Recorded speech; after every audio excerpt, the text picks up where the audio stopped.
An unknown voice in the dark night said that from today his new name is Zero, and the embryo organization is his new home and new homeland, and he must also forget about his past. The guy must become the most dedicated member of the organization, and to do everything in the interests of the organization. He has nothing to hide from them, and his only task is to carry out the orders of the organization. A guy chained to a chair must be ready to give his life in the name of the organization. The unknown doctor told the test subject that even if he becomes a scarecrow, he must carry out any assignment. A girl with red hair standing next to the doctor asked to answer her question. She asked to tell her name. The experimental guy opened his eyes slightly and thought about who he was. His name used to be Stan. Before he was transferred here, he was a game booster. In a past life, Stan sat at the computer and told his boss on the phone that he would upgrade him to platinum without any problems. He was that godless booster, and on the one hand, he did this to feed himself. On the other hand, Stan did it because he loved to play and win. A strange little elf suddenly approached his in-game character with a book and asked him to stay. The elf introduced himself as an electorate reporter named Henry, and he was eager to do a quick interview with the guy. Stan smiled sweetly and agreed to give a short interview. Henry was surprised that the guy agreed to this so easily. Never before had such a mysterious fighter agreed so easily. Suddenly, his thoughts were interrupted by Stan waving in front of the elf's face and asking what he wanted from him. Henry opened his book and began his interrogation. He said that Stan took 47th place in the current tournament. And as you know, those who took the first 100 places are the strongest and most qualified participants. And he would like to know if he has any plans to join the military service. To the guy's surprise, Stan answered very briefly. He answered no. Henry was wondering what was the reason for the guy's refusal to join the military service. Stan replied that it was a secret and now he needed to talk about a completely different thing, and only then talk about plans. The guy approached the cameraman so that his face could be better seen in the frame. Suddenly, Stan greeted everyone and began to advertise his booster services, saying that he could easily earn them currency and boost them. Before he could finish speaking, Henry shouted that boosters were prohibited by the moderators, and they couldn't show it on air. Stan was disappointed that again he was unable to make free advertising, and Henry understood why there was no information about the player before. Stan from the real world took off his virtual reality glasses. He didn't understand what was wrong with boosting because he was better than any pro player. This year the guy boosted more than 10 accounts and he even managed to get into the top players. The game in which he boosts is called Star Sea and more than 10 million people play it. You can get to space, Earth, and other locations of the vast starry sea using virtual reality gaming devices with which you are completely immersed. Being one of the very first testers and later a fan of this game, Stan spent more than 10 years in it. Every task, every location, and even the location of the smallest crystals is more real for Stan than the dull world outside. The guy was distracted from his thoughts by the phone, in which the boss issued a new order. Stan saw that it was an order for a newbie and considered it easy. It's time to get to work and not complain about life. Then he thought that this new life would be simple and boring. Stan moved into the virtual world, where a voice was heard saying that this was the 24th test sample, and he was being injected with a serum called Valkyrie. Reaction: after 2 minutes 46 seconds, the sample came to life. Stan heard strange sounds of a siren, and for some reason the guy smelled something burning. His head was just pounding, and the guy didn't recognize the place he was in. It didn't look like the usual place of resurrection. Suddenly, Stan saw a scientist who shouted that the sample had come to life and that it was urgent to inform Mrs. Hell. The scientist took the radio and ordered the guards to come and immediately take control of the sample. Stan was surprised that the guards showed up. This was a slightly unusual start to the game. The guy didn't understand what was happening, but he knew for sure that it was better to run away from here as quickly as possible. However, the hero did not have time to escape because one of the guards hit him with his plastic sword. Stan blocked the blow, but there was something wrong here. For some reason, he felt 100% pain when the limit is 40%. In such a situation, it is worth disconnecting from the game as soon as possible. However, before he had time to pass out, they hit him again right there behind him, and this time the guy was taken under control. Stan woke up in a metal chamber, his hand still itching from the previous blow. Stan was angry because he paid the developers $300, but apparently the game broke again. But since it's a new account, it's easier to start over. But when he called the system, the guy couldn't believe his eyes. There was no exit button, only information on the player's characteristics. Stan was a commoner with minor injuries who had the ability Focus, which allowed him to learn 10% faster and create items. It was also written there that Stan is an NPC model of the first version, and there are 358 days left before the opening of the game, the guy ended up 10 years ago. Behind the system, the guy saw a mirror in which his game character whose face was exactly like Stan's in the real world. And then he realized that he had moved. Stan had moved completely into the starry sea. At that same second, the door to his metal cell opened, and he saw the silhouettes of people. A red-haired girl stood in front of him and asked if the guy was the test sample.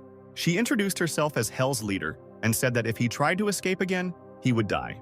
Stan recognized her as the Scarlet Cobra Hell, the boss of the Rookie Killer version 1.0, nicknamed Sister Destroyer. Hell, meanwhile, ordered the soldier to send the hostage for a blood test. She wants to see the results right now. The hero was lifted from the floor and taken for tests, and he kept thinking about where he was. Hell was the lady of the aquamarine star, and judging by the costumes of the local guards, Stan realized that this was the embryo organization of the initial versions of the Star Sea. Now he understood where he was. This was Valkyrie's laboratory, where a plan for the development of super-strong warriors was created. An insane organization whose goal is to destroy the government. According to the script, he is supposed to be brainwashed and then sent to the battlefield like a mindless piece of trash. This is a really shitty start. After some time, the scientist looking at Stan said that the blood test did not reveal any features and it seemed that the period of his temper had already ended. The main effect of the essence is brain stimulation. The scientist wanted to open the guy's skull because he was sure that brain analysis would provide more information. But Hell forbade doing this because Stan was the first living specimen and there was no point in destroying him yet. The scientist was disappointed, but agreed and said that in this case, it would be worth observing the experimental subject. Hell bowed her head and told the doctor to send him for a brain cleaning first. Security grabbed Stan and took him to be cleaned. At that moment, the guy realized that he had finished his game. After all, he is only the first level, a weakling. The guards around him are at least level 5, and some even level 8. The worst thing is that boss Hell is here, and therefore the guy simply has no chance of escaping. But Stan was not going to give up. He had to somehow figure out how to avoid cleaning, and then he saw a bookshelf. On it was a list of literature for laboratory assistants. And then the hero came up with a plan. When the guards escorted him past the bookshelf, the guy immediately grabbed one of the books. At that very second, they put machine guns to his head and ordered him to stop. But the doctor stopped the soldiers, saying that he wanted to see what the test subject would do. Stan realized that the plan had worked. Now the most important thing was not to appear dangerous to them. The guy opened the book he took and flipped through a few pages. These were the basics of mechanization, and the system window that appeared reported that the guy had begun to study the basic concepts of mechanization. Stan was surprised that the system worked, even though he is now an NPC, but he has a player system. This means that he can raise levels like a real player. No matter what he does, it will seem to scientists that these are the learning characteristics of the test sample. The head of the teachings was surprised that the guy was reading a book. Apparently, the serum enhanced his learning abilities. Hell was delighted with the unexpected success. If he becomes a brilliant fighter, then their cannon fodder will increase in price. However, it was necessary to go for brain cleaning because the equipment was already ready, so one of the guards told Stan to stop. But the guy did not let go of the book. Then the guard tried to force it out of Stan's hands. The hero held on until the last, and because of such strength the book was torn, however, the guy managed to finish reading it and increase his level. The system reported that he had learned the skills of a mechanic. The knowledge tree of a mechanic was opened, and the guy received several stat points and received the profession of a novice mechanic. A few minutes later, our hero was brought into the office to clear his mind. The doctor informed Mrs. Hell that they could begin. They sat Stan on a chair and tied him tightly, connecting the equipment to his head. Smiling, the doctor said that he was very sorry because this sample was very unusual. What if they ruined it right now?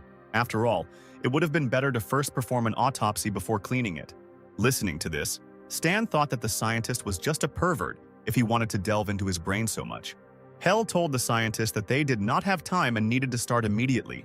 The doctor agreed, because sooner or later the sample would fall into his hands. Wishing the guy good luck, the doctor turned all the devices to maximum.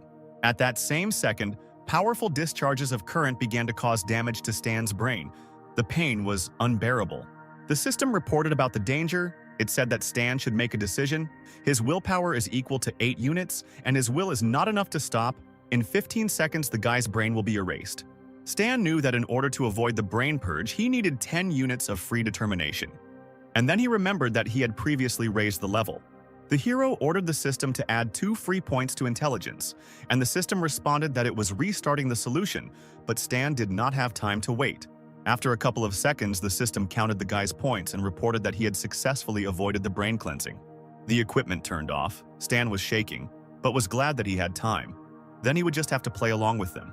Hell and the doctor have already approached the guy. It's time to test Stan's acting skills. The gorgeous girl slowly leaned towards Stan's face. She began to whisper to him that from today on he will be called Zero. Organization.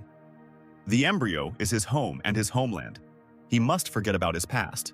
Meanwhile, Stan was only thinking that the red viper Hell was too close to him. She was very beautiful next to him. The guy had missed her so many times before. But now there is no need to think about it. Because the situation is too dangerous, Stan must not look or move, endure, but not reveal himself. Hell finished whispering in the guy's ear and asked him who he was. The guy was silent for a long time, and the doctor thought that the flushing had failed, although he had done everything according to the standard. Suddenly the guy began to speak, and the doctor and Hell drew his attention. Stan looked up and told them his name was Zero. The doctor explained that the essence of the Valkyrie enhanced Zero's ability to learn. The side effects of the essence may worsen his emotional relationship with others. The girl suggested that the experiment was a failure. However, the man replied that, on the contrary, it was a success. After all, cannon fodder doesn't need feelings. And Stan, meanwhile, smiled and thought that in no case would he become cannon fodder. Hell ordered the guards to take the guy to the recreation area. The guard apologized and said that the recreation room for experimental samples was not ready yet. Then the girl ordered the guy to be taken to her room because her management had handed him over to her care. Stan did not expect such a turn of events. He did not expect that he would go to the girl's room. He needed to discard all vulgar thoughts. A few minutes later, the guy was in Hell's room, and the thought that he would live with such a girl in the same room made his pants feel tight. Meanwhile, Hell was communicating with someone on the phone. She reported that the brain cleansing was successful. The girl was personally present at it. The voice from the receiver said that now it was time to train him. Suddenly, the girl told the boss that she would like to see her sister. Stan had been eavesdropping all this time and was surprised that the girl said about her sister. But a little later, he remembered that Hell had a sister. The voice from the receiver said that their agreement was not like that. She was allowed to visit her sister once every 2 months. There was no need to cross the line. Then the boss hung up, and the girl was shaking with rage. Stan noticed this and sympathized. Suddenly, Hell hit the wall, splashing out all the pain and rage on her. From such a blow, the wall immediately cracked. Stan had already forgotten that this beauty is very strong. Suddenly, the guy saw that Hell began to unfasten her belt, on which the weapon hung. Stan fell into a stupor. Right now, the beauty began to undress in front of the guy, completely exposing her body. The girl noticed that he was looking at her, and the guy guiltily looked away at that moment. Suddenly, she approached Stan, but the guy guessed that most likely he was not allowed to do this. Hell tried to seduce the guy, but he had to hold on because if she realized that he was not brainwashed, then he would be finished. After a couple of seconds, the girl turned around sharply, and Stan exhaled with relief. She went to her room, just a little more, and the guy wouldn't have been able to resist. After some time, the girl fell asleep. Only now Stan realized that there was only one bed in this room. What kind of strange games this lady was up to? So, apparently the guy needs to sleep with her. He quietly lay down on the bed next to Hell. At that same second, the girl kicked him, causing Stan to fall off the bed. Naturally, the bed belongs only to her, and the guy must sleep on the floor. By morning, the guy was brought to the training pavilion, where Hell was already waiting for him. From today, his training in combat skills, hand-to-hand combat and shooting begins. Hell threw some kind of device to the hero and told him to put it on.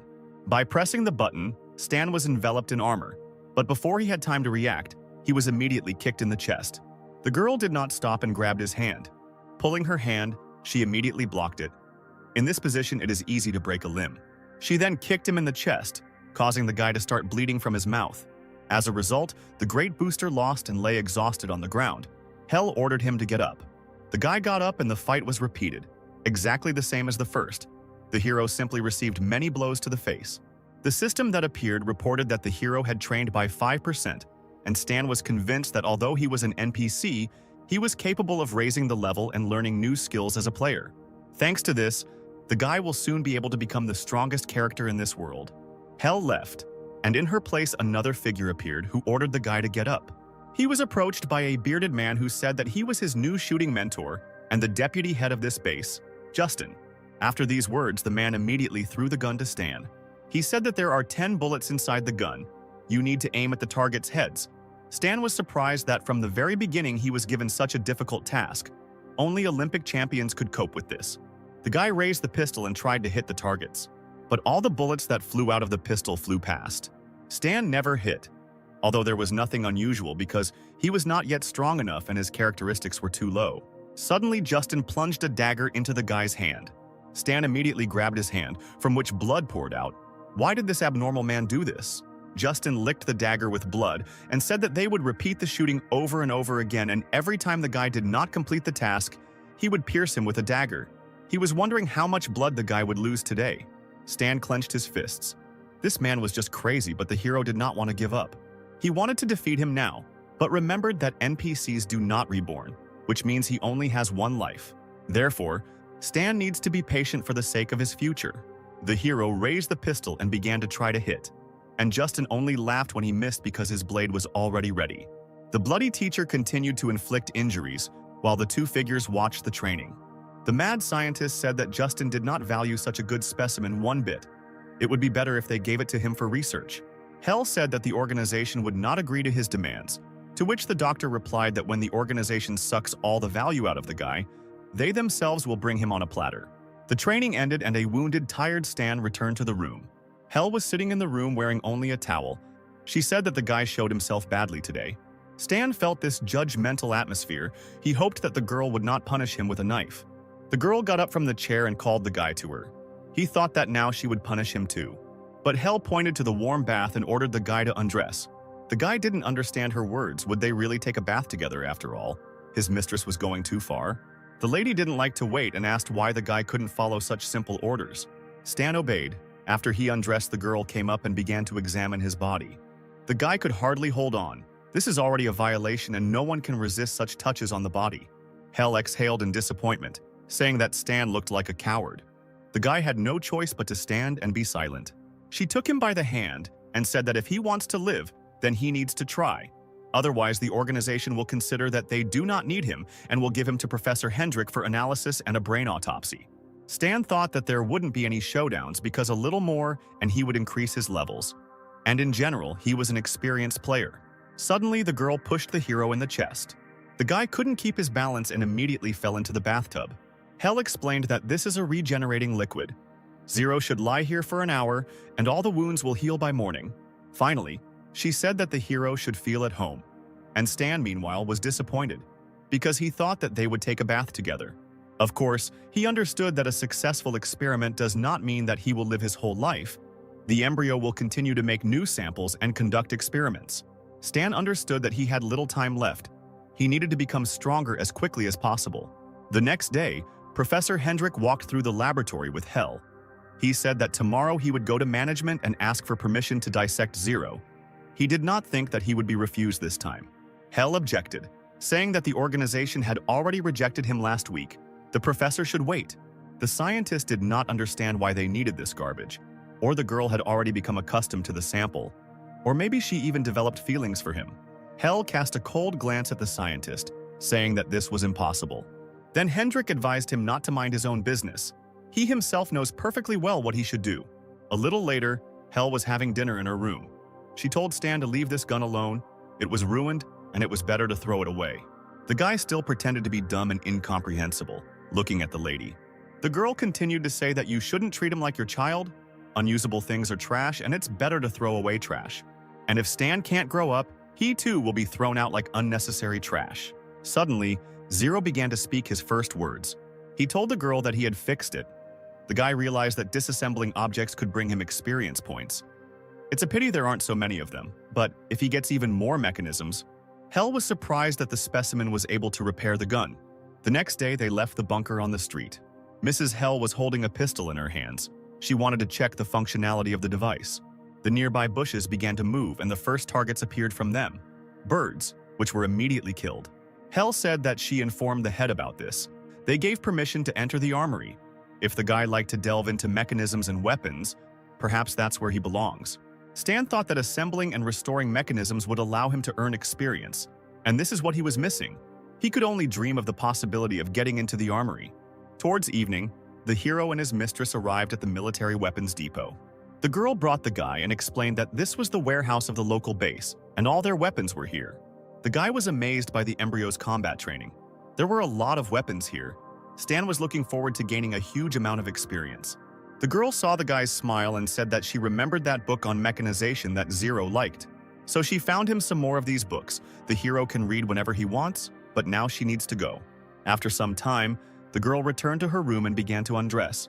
However, Stan was already sitting in the room, which angered Hell. She was annoyed that he had returned here. The guy pretended that he didn't understand why his mistress was angry.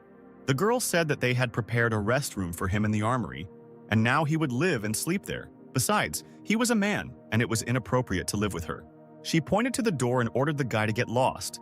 Stan was upset that his life together with the beauty ended so quickly. From this day on, he will study in the mornings in the training pavilion. Hell will be waiting for him there. Suddenly, she stopped him and handed him a pistol. She told the guy to take it for himself because he fixed it, and now he is his. After that, the girl wished good luck to the sample and he went to the warehouse. The girl also turned around and walked towards her room. At that moment, the guy stopped. Hell turned around and asked the guy to survive. Our hero returned to the weapons ammunition depot and immediately began to study weapons. Every time he repaired or studied mechanisms, he gained experience points. Then, the system offered to spend 200 experience points on the profession of a novice mechanic, and he agreed. Stan was happy that he was developing very quickly. In 2 days, he received the 3rd level. In order to get out of here, he would only need 6 months. By that time, no one will be able to stop the player here. So the weeks continued in the laboratory. Stan trained in the morning and studied mechanisms at night. Hell was disappointed that in 3 months this was all the guy achieved. However, he couldn't let them know what Stan had really achieved.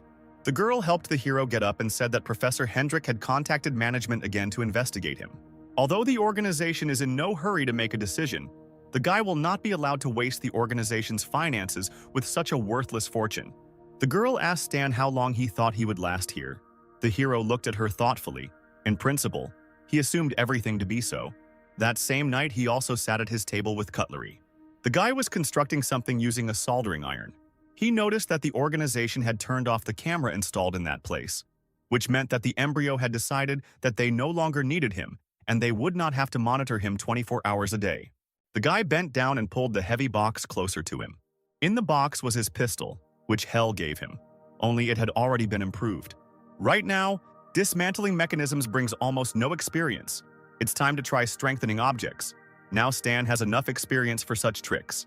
Although he improves items, they need to be returned to their previous form, and you cannot let them know about his skills. Suddenly, someone knocked on the door and Stan became alert. The guy immediately hid his pistol and spare parts for it.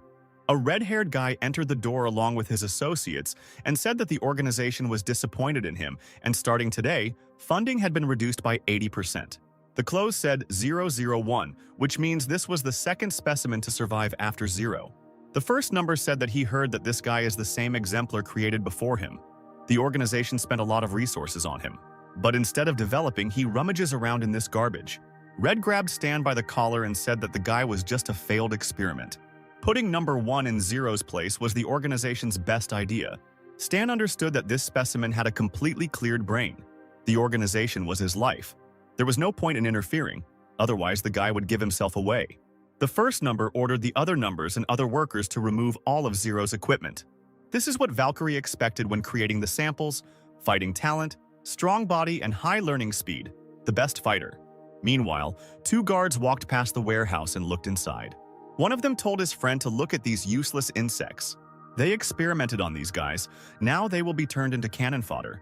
And they also erased their brains and completely turned them into obedient fighters. It's better to die than such a fate.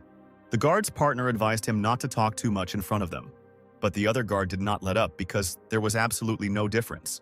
After all, these insects have had their brains erased anyway and they won't understand anything. Stan looked at the watching guards. He understood these glances. Each of the guards looked at them as if they were cattle. At that moment, number 1 approached the guy, who said that they were finished and said goodbye to the unsuccessful experiment. Stan was left alone, by the way. About the embryo, the samples here are just cannon fodder, a weapon. And now Stan wondered, when their own specimen destroyed them all, what kind of grimace would be on their faces. Meanwhile, the 3 faces training Zero stood in front of the screen reporting the entire situation to the boss. Professor Hendrik asked again about the autopsy, And this time, the voice of management said that they would do as he asked. They would allow Zero to be autopsied. Finally, the scientist received approval. He bowed his head and thanked the owner. Justin, who was standing and sharpening his knife, only exhaled in disappointment. He was very sorry because this is such an interesting toy that he still hasn't played enough with. Hel, meanwhile, clenched her fist tightly. The moment had come that she didn't want, but there was nothing she could do. The next morning, she was still training Stan. The guy standing in a fighting stance noticed that something was wrong today. Hel powerfully hit the body. The guy noticed that the girl was too aggressive today. The girl shouted at him to defend himself and counterattack, and not stand like a pillar. But the guy was still just as confused. The lady jumped into the air to deliver the next attack. She knocked Stan over with one powerful blow, and the guy didn't understand what he had done wrong that she was beating him so badly. Blood poured from his mouth and Hel continued to scream at him to attack her. Usually everything went much easier. The girl even allowed him to rest a little. But there was no way out. Stan's legs began to tremble, and he took a fighting stance. The guy accelerated and jumped on Hel to attack her. But the girl dodged it very easily, moving her head to the side. Then she abruptly took the guy's hand. Approaching him, she said that Zero's blows were too gentle.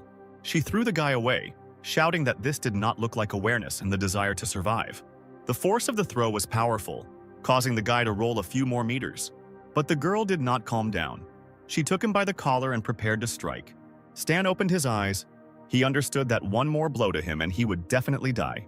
However, Hel stopped abruptly, looking into his eyes. Then she just threw him to the ground, saying that it was funny, and she was sorry that she expected something from the guy. This is the end. Hel said that the guy should get a good sleep, and tomorrow he may not come here. The beaten Stan asked why he didn't have to come tomorrow. Hel turned around and began to leave. Leaving, he said that it was because the guy would be opened up tomorrow. Approaching the door, she quietly said that nothing could be changed. Nothing could be changed before the end. Now everything has become clear. This day has come. That's why Hel is so hot-tempered.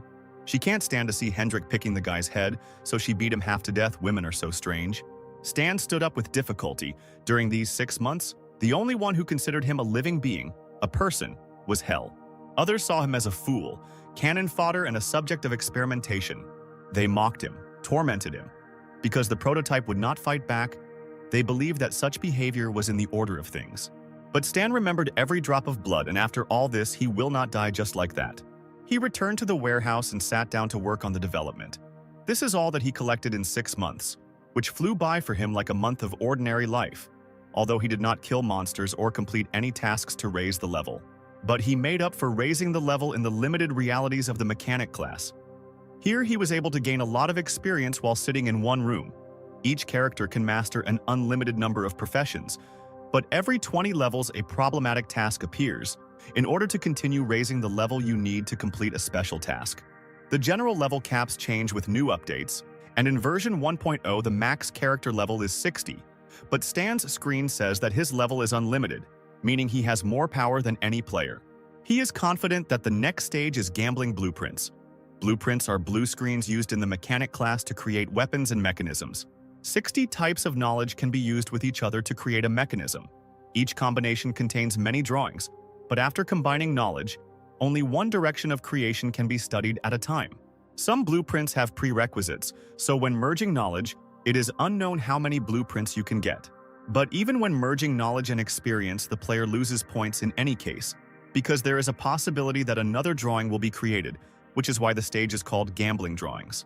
Stan performed his first merger and received a blueprint for a hang glider, which he threw in the trash. The next blueprint created was an artificial killer hand. But the guy considered this drawing useless. He needed something much more powerful. Stan was starting to get nervous because the experience points would soon run out, and he still hadn't received the required drawing. There was one more attempt left. The mechanic launched the system to create the last drawing. The system said that the merger was successful, and then Stan realized that this was what was needed. The guy created a lightweight exoskeleton that made him half robot. Now the leaders of the organization will learn what it means to cultivate their own enemy. A combat helicopter appeared above the laboratory and was already preparing to land. Hel, along with the first and other samples, were already waiting for the flying transport. The helicopter landed and a squad of fighters came out. The team captain introduced himself to the girl and said that his call sign was Silver Blade. The girl didn't bother for long and said that let them do what they were supposed to do. There was an SUV in the garage, and she would take the helicopter. There was no need to waste her time. Every 2 months, Hell leaves the base. Today she left early in the morning. Now she is not at the base. If she were here, then Zero would have a hard time.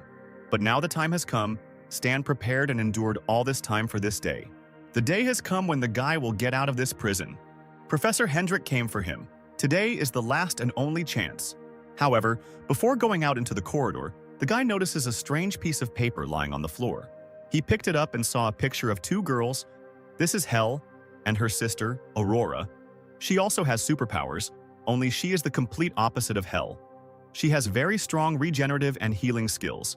She is able to prolong life and, moreover, resurrect the dead. At the end of the game version 1.0, the embryo created a huge amount of essence from Aurora's body. This angered Hell so much that she began to destroy everything. At that moment, she was nicknamed the Goddess of Death. Suddenly, a system appeared in front of the hero, offering him a task, which stated that the embryo campaign is a bloody organization. No one knows where Hell came from, but whether she is loyal to the group is also not clear. The guy got a clue, and he should continue the investigation. The hero bowed his head, since the girl was relying on him this time. He will do something for her, after which the guy took on a task related to Hell. Suddenly, he heard Hendrik's voice from the loudspeaker, ordering him to immediately report to the central hall for further orders. Stan put the clue in his pocket and decided that he would deal with Aurora when he got out of here. The guy looked around the corner and noticed a camera that was watching the entire perimeter. The hero knew that the entire base was under surveillance, and it was very difficult to move here unnoticed. If so, then the first thing you need to do is visit the control room. This is goal number 1. A couple of minutes later, Stan got inside and killed all the guards. Now the all-seeing eye has been eliminated, and Professor Hendrik is next in line. 20 minutes later, Zero was brought into the scientist's personal laboratory. The professor turned around and was delighted to see his precious specimen.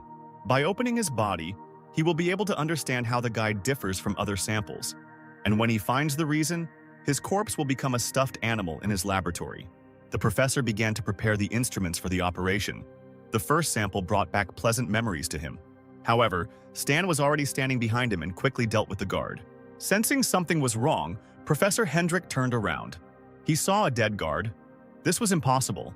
A specimen with cleared brains cannot kill their people. Stan, stained with the soldier's blood, put his hand to his head and smiled and saluted the doctor. Hendrik did not understand what had happened. There had been no problems for these 6 months. But the first significant problem suddenly appeared in Stan's hands. A knife that was intended for the scientist. Without any interference, the guy pierced the professor's chest. Hendrik was still stunned. Blood poured out of his body. The wounded scientist looked at the camera in the corner that was watching all this and told the guy that he would die.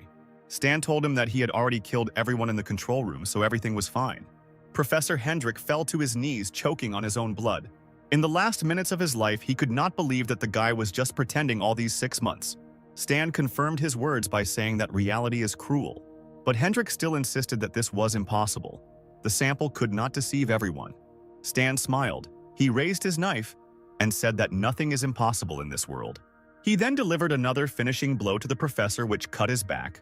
The mad scientist did not understand how this was possible. He was its creator. These were the last words of Professor Hendrik. The rebellious Stan stood and looked at the dying doctor, the first target eliminated. A couple of minutes later, the hero took off the clothes from the guard who brought him. He also took Hendrik's keycard. In the entire base, only 3 people have access to all the doors, and the professor was one of them.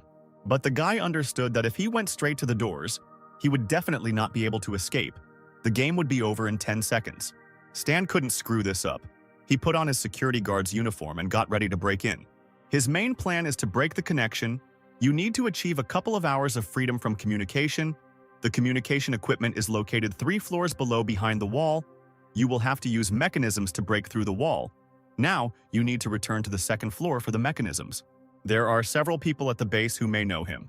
Hell, number 1, Hendrik and Justin. The first 2 are not at the base, and the 3rd is dead. Others won't even notice him, but only if he meets Justin.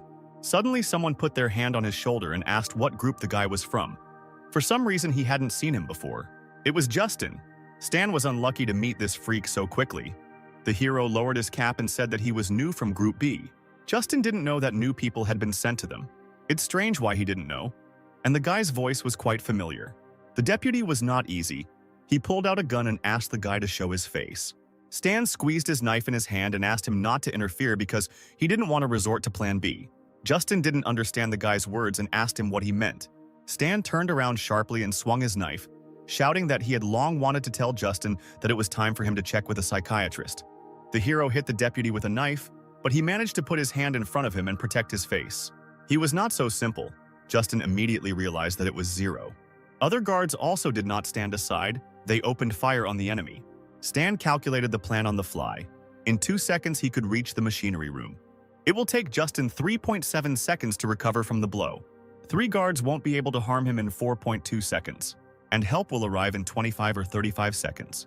Stan ran into his room with lightning speed, where the improved mechanisms were hidden. Justin was surprised that the guy decided to hide in his room because this is the worst option for him. He approached the guy's room along with the guards, saying that the guy was too gentle. However, suddenly they felt a strange trembling. The tiles from the ceiling began to crumble little by little. The door to Stan's room opened. Justin was ready for any challenge. But inside the opened door, he saw a core emitting pure energy. Stan jumped out of the door and everyone who was in his way scattered in different directions. The guy was wearing a combat exoskeleton that covered 50% of his body. Justin didn't understand what kind of device was currently on Zero. And Stan was already approaching his sworn enemy. He told Justin that it was time to die.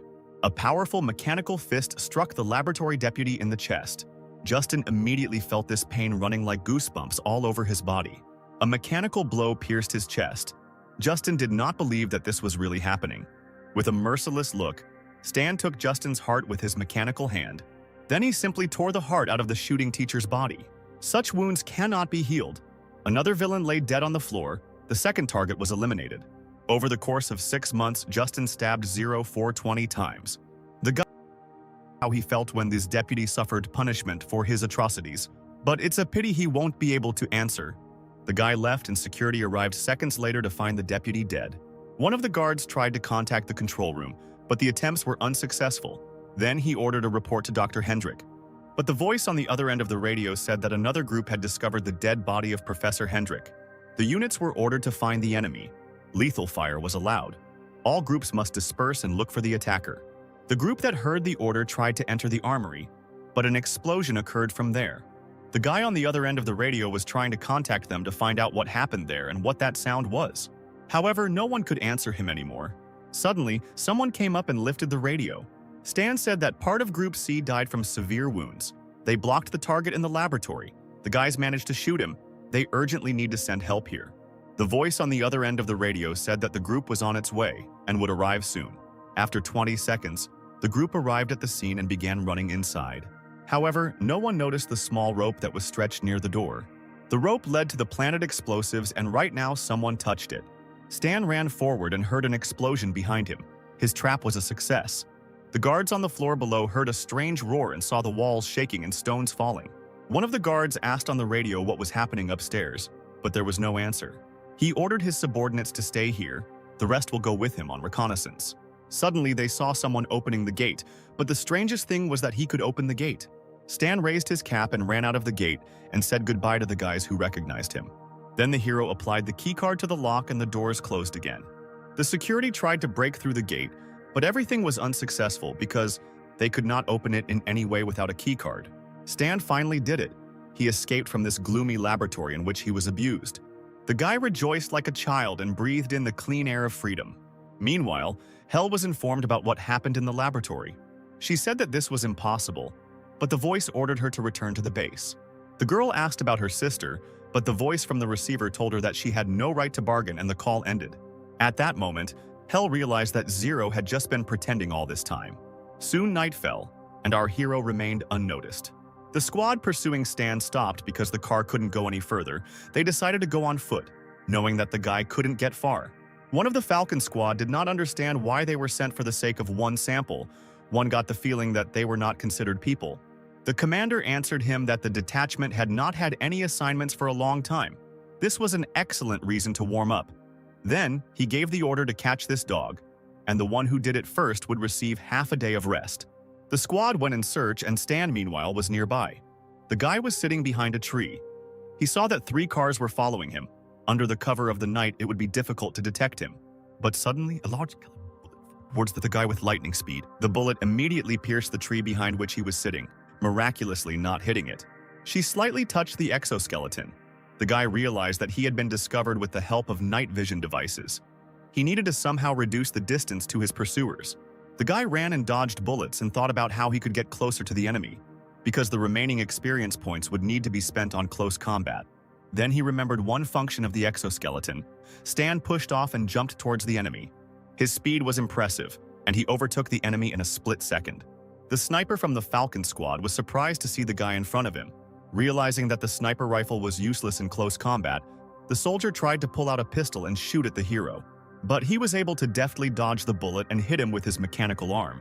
The blow was so powerful that the soldier flew back and crashed into the wall. His ribs were broken and he died on the spot. The system reported that Stan earned 1,500 points for killing a soldier from the Falcon Special Squad, and he also received 3 hand grenades for this. A special squad that discovered the enemy opened fire to kill. Stan dodged and immediately decided to take advantage of his new acquisition by throwing a grenade at the enemy. An explosion occurred, and the fighters who attacked the guy were immediately defeated. The system reported that the guy destroyed 2 more fighters and received 3,000 points for this. Other members of the squad decided to throw a grenade at the hero to blow him up on the spot. Another explosion thundered, but this time from the direction of the forest where Stan was standing. When the smoke cleared, they came closer to see if the target was hit, and it seemed they succeeded. But that wasn't the end. Stan pulled his robotic arm out from behind the tree and fired it at his enemies.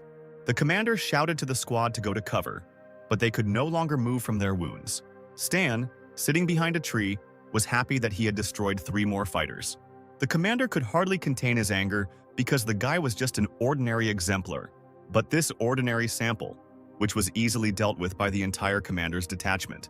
The leader pulled out his knife and walked towards Stan. The guy killed the wrong people today.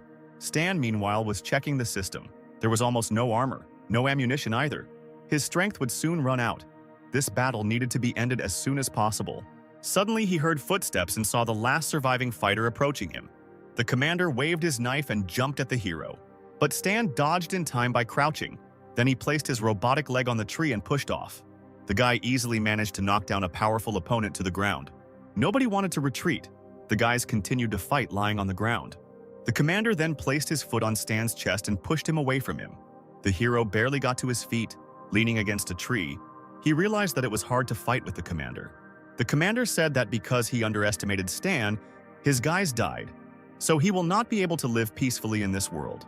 But before that, he must send this sample to hell with his own hands. The commander of the Falcon squad accelerated and again jumped at the exhausted Stan, waving his knife. The guy had no choice but to put a block with his robotic arm, into which the knife entered. The mechanism began to spark, and the knife stuck tightly in his hand. The commander pulled the knife and tried to pull it out of Stan's mechanism, but to no avail. Taking advantage of the pause, Stan punched the man in the face. The fighter fell to the ground along with the severed part of Stan's mechanical arm. Nevertheless, the mechanical arm beat very powerfully, and the resulting damage caused damage to the captain's brain, and he died. However, Stan's exoskeleton completely collapsed, but he still has a drawing, and when he has the material, he will be able to create a new one. Embryo's help will arrive soon. We need to leave. This forest looks vast, and Stan didn't know where to go. First, you need to find the place where people live, create a map, and move on. A few days later, a meeting was held at the main embryo base, at which the head scolded people for the fact that just one sample was able to kill 30 armed guards, destroy the laboratory data, kill a special squad, and also take the life of Hendrik. In the end, he still managed to escape unharmed. The leader did not want to listen to all these fairy tales. The subordinate said that the Valkyrie serum introduced into the body of Sample Zero led to side effects that they could not predict. He received a talent for mechanization and an incredibly high level of intelligence. The leader guessed that the brain cleaning did not affect him, and the frightened subordinate confirmed his words. The Zero sample did not show any anomalies for the first 6 months. Perhaps he was pretending, but in fact, he was developing an escape plan. Hell said that she knew Zero's fighting power. He could not have become strong so quickly. The girl suggested that the guy had awakened special abilities in himself. The leader ordered them to shut up. He does not want to listen to any excuses until they completely eradicate the abnormalities of the serum. No more samples are produced, and besides, the brains of all other samples need to be cleaned again. The first number who listened to all this became angry because the leader questioned his loyalty to the organization. He came forward and said that he was ready with his guys to lead a squad to destroy Zero. The leader slowly lit a cigarette and agreed to this proposal. He ordered that Zero be found and returned to the base, dead or alive. Meanwhile, morning came on the wasteland. In the distance, one could see the fire from the fire on which Stan was roasting a fragrant chicken. He had already spent 7 days in this forest. Food and water were running out. But at least his wounds weren't inflamed. Apparently, a lot of points and endurance were making themselves felt. The guy didn't know when he would get out of this thicket. He needed to quickly get to people and get himself in order. The hero had dinner, collected his things, and moved on. But on the way, he touched a strange rope. Stan immediately felt that he had stepped on something and braced himself. Instantly, a net fell on the guy. It was a prepared trap. Stan got caught. The man put the gun barrel to the guy's face and ordered him not to move. The unknown hunter demanded that all valuables be taken out of their pockets and immediately given to him. Stan realized that this was a simple thief, and meanwhile the man began shouting at him to move. But our hero suddenly grabbed him by the throat and punched him in the stomach. The thief fell to his knees and began to beg the master, saying that he did not see a good fighter in him. Stan asked why he decided to confess only now. Its barrel was crooked. If you shoot from it, the thief will shoot himself in the face. The man raised his head and shouted that he was to blame. Stan looked at the guy and asked what was his fault. The man did not know what to answer. He said that he should have acted differently. It was necessary to take a second gun. Stan laughed at these words and put the weapon to the man's head. The thief turned around and said that if the gentleman is not angry, he will crawl further. This is what he does best. But Stan was not going to let the guy go just like that. He wanted to know where the nearest city was. In tears, the thief said that there was a town nearby, 1 kilometer to the east, where all sorts of vagabonds gathered. Then the thief begged to let him go, but Stan raised his fist and the guy prepared to get hit in the head. But suddenly the hero took 2 fingers and lightly hit the blockhead on the head. A lump grew at the sight of the blow, and Stan said with a smile that he was not that strong, and now let him fail and not do such things again. A couple of hours later, Stan reached a small camp of tramps. He walked past a car in which a bald, bearded man was sitting. The man immediately jumped out of the car and asked to look at his product. Today, there is a sale of high-quality products. You can also exchange barter without cheating. This proposal interested Stan because he did not have any money with him. But there was something to exchange for. He said that he needed a map, 3 buckets of water, and 5 kilograms of food. Since there was no money, Stan handed over 7 cartridges and said that he could pay with this. The seller saw the bullets, a very valuable thing in this day and age. He smiled and said that these bullets weren't enough for him to do everything. He wanted 150 rounds for all this. Stan said that the merchant was inflating the price, but he laughed because he could do this due to the fact that there is not a single camp within a radius of 50 kilometers. Suddenly, someone hit the insolent merchant on the head with a smoking pipe. A man named Carl appeared and told the bald man that one should not deceive the people. It was already difficult for people to live in the local forests. The merchant was angry that such a deal had been thwarted, but did not argue with the leader. Carl explained to Stan that this guy is a local speculator and should not do business with him. He realized that the hero had been wandering in the forest for a long time, so he offered to stay in his tent today, where there was a warm bed and food. Stan accepted the offer. He thought that this guy doesn't look like a scoundrel. And even if he is, he's not afraid of him now. The hero and Carl turned around and went to his tent.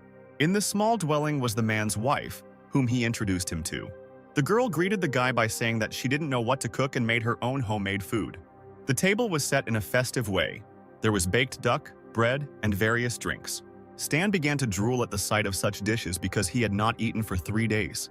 He began to eat the food, and his health became better and better with each bite. A little later, Stan asked the man about the excellent gun that was hanging on the wall. Carl replied that he had served before, and this gun protected him for many years, and therefore he kept it in excellent condition. However, now he is too old and does not think that it will be useful anymore. His homeland was absorbed by a large country after the truce. The embryo collaborated with 6 states and supplied them with weapons, making the wars bloodier. But what Carl definitely doesn't want is to fight again. He likes the calm, measured life that he has now. After talking, the heroes went to bed, and early in the morning Stan got up to leave. Stan noticed the thief and asked Carl if it was his son. He replied that it was just his nephew, whose parents died in the war. The hero told Carl that yesterday this guy returned late, and that's why he sent him to sleep in the car. After saying goodbye again, Stan left the camp. He hoped to meet Carl again. Carl also hoped to drink a bottle next time, and the residents of the small town watched the hero go. A few hours later, combat vehicles appeared in the surrounding area. The subordinate reported that this was the only camp within a 50-kilometer radius. Apparently, Zero was here. Carl and the merchant were carrying boxes of supplies when suddenly they were called out. The first number stood in front of them together with the embryo fighters. He asked if they had seen this guy and showed them a photo of Stan. Carl, who came to the defense of the town, replied that they had not seen him. The first number got angry when he realized that they had gone in the wrong direction and ordered his soldiers to get ready to leave. But then the first number noticed one very strange detail. One of the guys with purple hair stood and pounded as if he was afraid of something. The first number ordered his fighters to take this guy. He also added that they should search him as quickly as possible. The embryo fighters grabbed the guy and forced him to his knees, while number 1 examined him. Suddenly he finds a pistol in the guy's jacket. The first number knew him. This is the gun that Zero stole from the Night Falcons. If he didn't come here, then where did this guy get his weapon? He pointed the gun at the guy's head and asked where he got it from. There was no point in hiding it anymore. If the thief does not tell, then everyone standing here will die. The merchant panicked and told Carl that it was he who was hiding the guy in his tent. If you tell people about the guy, no one wants problems because of him. The first number pointed a gun at Carl and ordered him to tell everything he knows, and there is no need to deny that Zero was here. Carl had no choice but to point in the direction where Zero went. The first number smiled and said that they should have told everything right away, but he should pay for the fact that he almost fooled him around his finger, after which shots were fired. Meanwhile, Stan had already gone far and was sitting resting on a stone. The guy had a strange feeling. His eye twitched. It seemed to the guy that someone was touching his backpack. There was all the equipment from the embryo. If at least something was left in the camp, then people would be in trouble. 11 rifles were in place, 300 rounds of ammunition too, but 10 pistols were missing, 1 was missing. Now it's clear why Carl's nephew was so strange. He stole his pistol. An hour passed and our hero arrived at the camp where he had been earlier, but it was already too late. The bloody bodies of all the inhabitants of the camp lay in front of him. Realizing that they were killed because of him, the guy was horrified. His fist clenched out of anger. He wanted to be on time, but he was late. Stan turned around and was about to leave when suddenly someone grabbed his leg. The surviving merchant, sobbing, said that it was Embryo's detachment. They did not surrender him, so they killed everyone. On behalf of Carl and his hospitality, the man asked to avenge them. Stan stood and was silent. He realized his guilt. Suddenly, the guy heard another voice. It was Carl's nephew, who asked not to trust the merchant because it was he who betrayed his uncle. And his uncle, until his last breath, he didn't tell them where Stan was going. The guy stood next to the corpse of a once hospitable man, whom he wanted to see later, but not in such an environment. Stan fell to his knees. Carl, even dead, pointed in the opposite direction to where he was heading. The hero took off his jacket and covered the man's corpse with it. The nasty merchant realized the situation he found himself in and began to beg. He crawled away and asked to wait a little, and he would explain everything, but Stan was already reloading the gun. The hero, overwhelmed with pain, said that until his death Carl did not betray him, whose boyfriend he had known for less than 2 days. A real man died because of such a pathetic worm as this vile merchant. Stan pointed his gun and said that he could apologize to Carl in the next world. A shot rang out, and one person responsible for the death of the camp died. Stan knew that the path that Carl pointed to led to nowhere, which meant that they would soon go in the opposite direction, so they should set up an ambush here. Entering Carl's former house, the guy noticed something interesting. The man's gun, and at that moment a system window appeared in front of him, which activated the revenge task. His task is to destroy the sample squad, and the reward is 15,000 experience points. The guy threw all the weapons he had onto the floor from his backpack. It was time for preparation. Stan used his mechanic skills and dismantled the old weapons to assemble one improved one from Carl's old weapon. He improved the man's hunting rifle and made it into a sniper rifle. Stan will make the offenders feel sorry for the attack. By evening, the combat vehicles had already begun to return. The guy was waiting in ambush. He noticed the approach of the enemy. The first number realized that the guy was not here, which means he was in the other direction. Stan shot at the tire of the combat vehicle, and it immediately burst due to damage. The first number asked the driver what happened. He replied that most likely the tire had exploded. But the first number was not stupid. He knew that a low-pressure tire could not explode. Most likely it was an attack. He ordered everyone to bend down and follow the armored vehicles. As soon as they approached the target, everyone needed to transfer to jeeps. Stan watched the cars drive away in the opposite direction and smiled because he knew that the first example would do this. At the same second, the mines went off and the asphalt under the armored vehicles exploded. The wounded soldiers climbed out of the overturned equipment, coughing from the smoke they had inhaled. But then bullets began to fly at them, killing the squad one by one. The first number managed to dodge in time, jumping over a nearby stone. He shouted at the attacker to show his face and not hide like a coward. But Stan didn't hide. He went out to the first number and he immediately recognized Zero's face. The guy insisted that this was impossible because he was a weakling and could not destroy an entire detachment of special soldiers. Stan smiled and replied that he had already heard this phrase somewhere. However, the one who said it last time is already lying 2 meters underground. Suddenly, a voice from number one's radio asked Stan to stop. A hologram of a man appeared from the radio, who said that he was the head of the Embryon organization. He asked to return to the base, and then the leader would guarantee the guy that his memories would be preserved, and he would receive a high rank and would not be a model. Stan asked why the head decided that he would work for them, and the leader replied that their organization is already all over the world. They are doing great things and working for them is natural. But if he refuses, then the world for Zero will no longer be so big and safe. The guy smiled and told the leader of the embryo organization that he would destroy them. Then he aimed his sniper rifle at the first number and pierced his chest with a powerful shot. All the people responsible for the death of the residents were killed. The system reported that the guy killed the first sample and received 900 points, and the task called Revenge was completed. Stan understood that his current strength was nothing compared to the strength of the organization. He would have to rely on his knowledge and unite with a force capable of resisting the entire organization. The guy left the rifle next to the tree under which he buried Carl and went to the Star Dragon Empire. A few days passed. Stan was heading straight to the Star Dragon Empire by train. He sat in the carriage with the chickens and thought about the fact that besides the embryo organization, only 6 nations possessed advanced knowledge, which meant that joining the 6 nations was mandatory to complete the task. The system that Stan was considering notified the guy that he had begun factional relations with the embryo organization. The goodwill of the organization decreased by $1,000, and besides, it considered the hero an apostate, and Stan also received a mission, the fall of the embryo. The mission surprised the guy because the reward for it would depend on the progress of destroying the embryo organization, directly or indirectly. Stan concluded that due to the fact that the organization is expanding and developing, he only needs to destroy 20% to complete the task. Still, it was a difficult task, and the hero decided that he himself could not cope with it. But there was no choice, so he accepted the task offered to him to destroy the embryo organization. The guy arrived in the western capital of the Star Dragon Empire.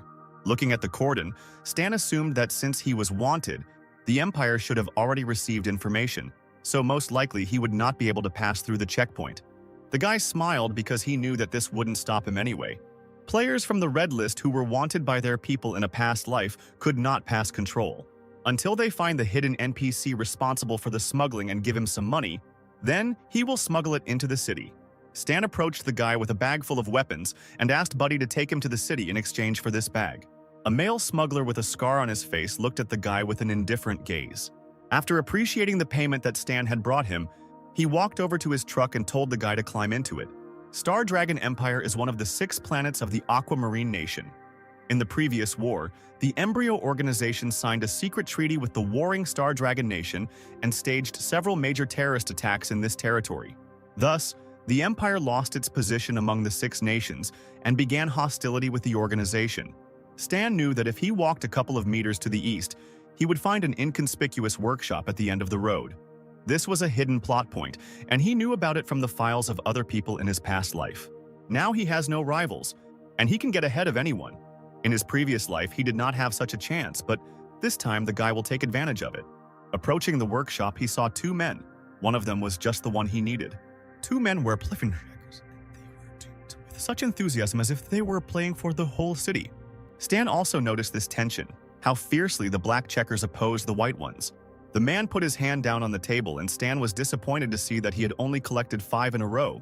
Suddenly, his thoughts were interrupted by a sweet voice calling the guy. In front of him stood a beauty with short, ash-colored hair and a refined figure. The girl asked if the guy needed to fix something. Stan was surprised that he saw a girl here, because he had never noticed her here before, and the hero also thought she was quite cute. The guy asked the girl if they accepted students. The nice mechanic smiled and said that of course they accept people who are ready to learn something new. She grabbed Stan's hand and told him to come in or he would freeze. This phrase surprised the guy. Does this mean sunstroke in their dialect? The hero had no choice but to go inside. The girl took out a mobile terminal and said that it had long been broken. This was a test.